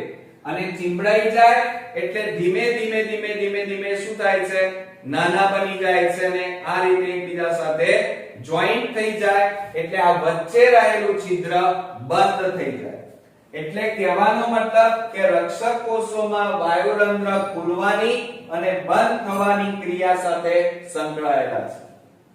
રક્ષક કોષોમાં પાણી અંદર પ્રવેશે છે ત્યારે તે ફૂલે છે અને પર્ણરંધ્રને ખુલ્લું કરે છે. રક્ષક કોષો જ્યારે સંકોચાય એટલે કે એમાં રહેલું પાણી વરાળ સ્વરૂપે નીકળી જાય, ખાલી થઈ જાય, પાણી અહીંયાથી નીકળી જાય તો આ રક્ષક કોષો ખાલી થઈ જાય છે, જેના કારણે એ સંકોચન પામે અને સંકોચન પામે તો પર્ણરંધ્ર વાયુરંધ્ર બંધ થાય છે.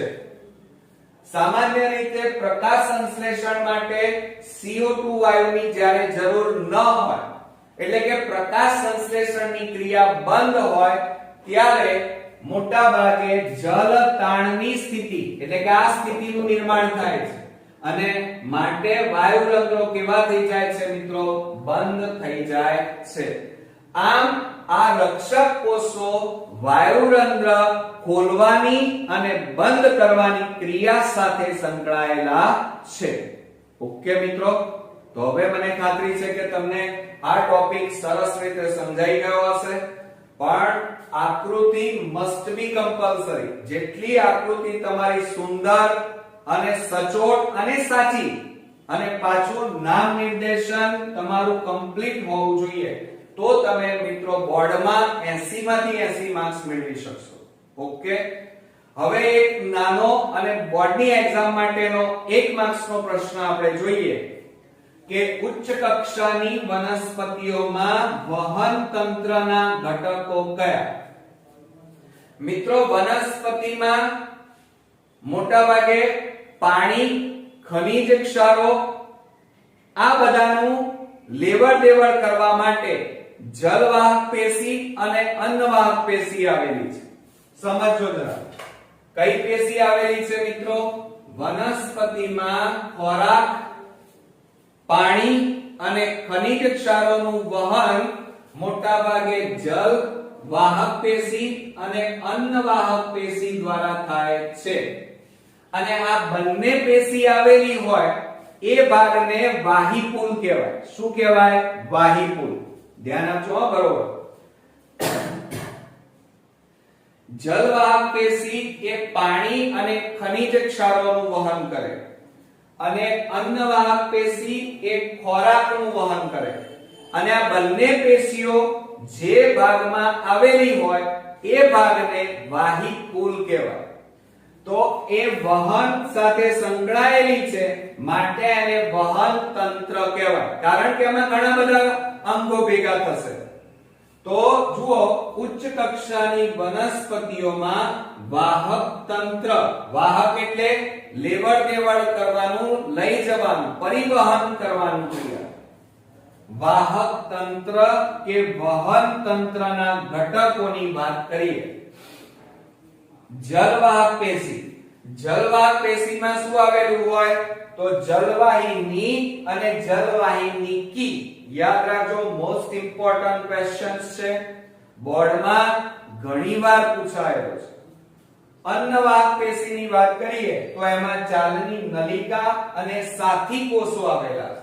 ફરીથી કે ઉચ્ચ કક્ષાની વનસ્પતિઓમાં પાણી અને ખનિજ ક્ષારોનું વહન જલવાહક પેશી દ્વારા થાય છે અને જલવાહક પેશીના બંધારણમાં જલવાહિની અને જલવાહિનીકી આવેલી હોય છે. યાદ રાખજો, મોસ્ટ ઇમ્પોર્ટન્ટ. અને વનસ્પતિમાં ખોરાકના વહન માટે અન્નવાહક પેશી આવેલી છે અને આ અન્નવાહક પેશીના બંધારણમાં ચાલની નલિકા અને સાથી કોષો આવેલા છે.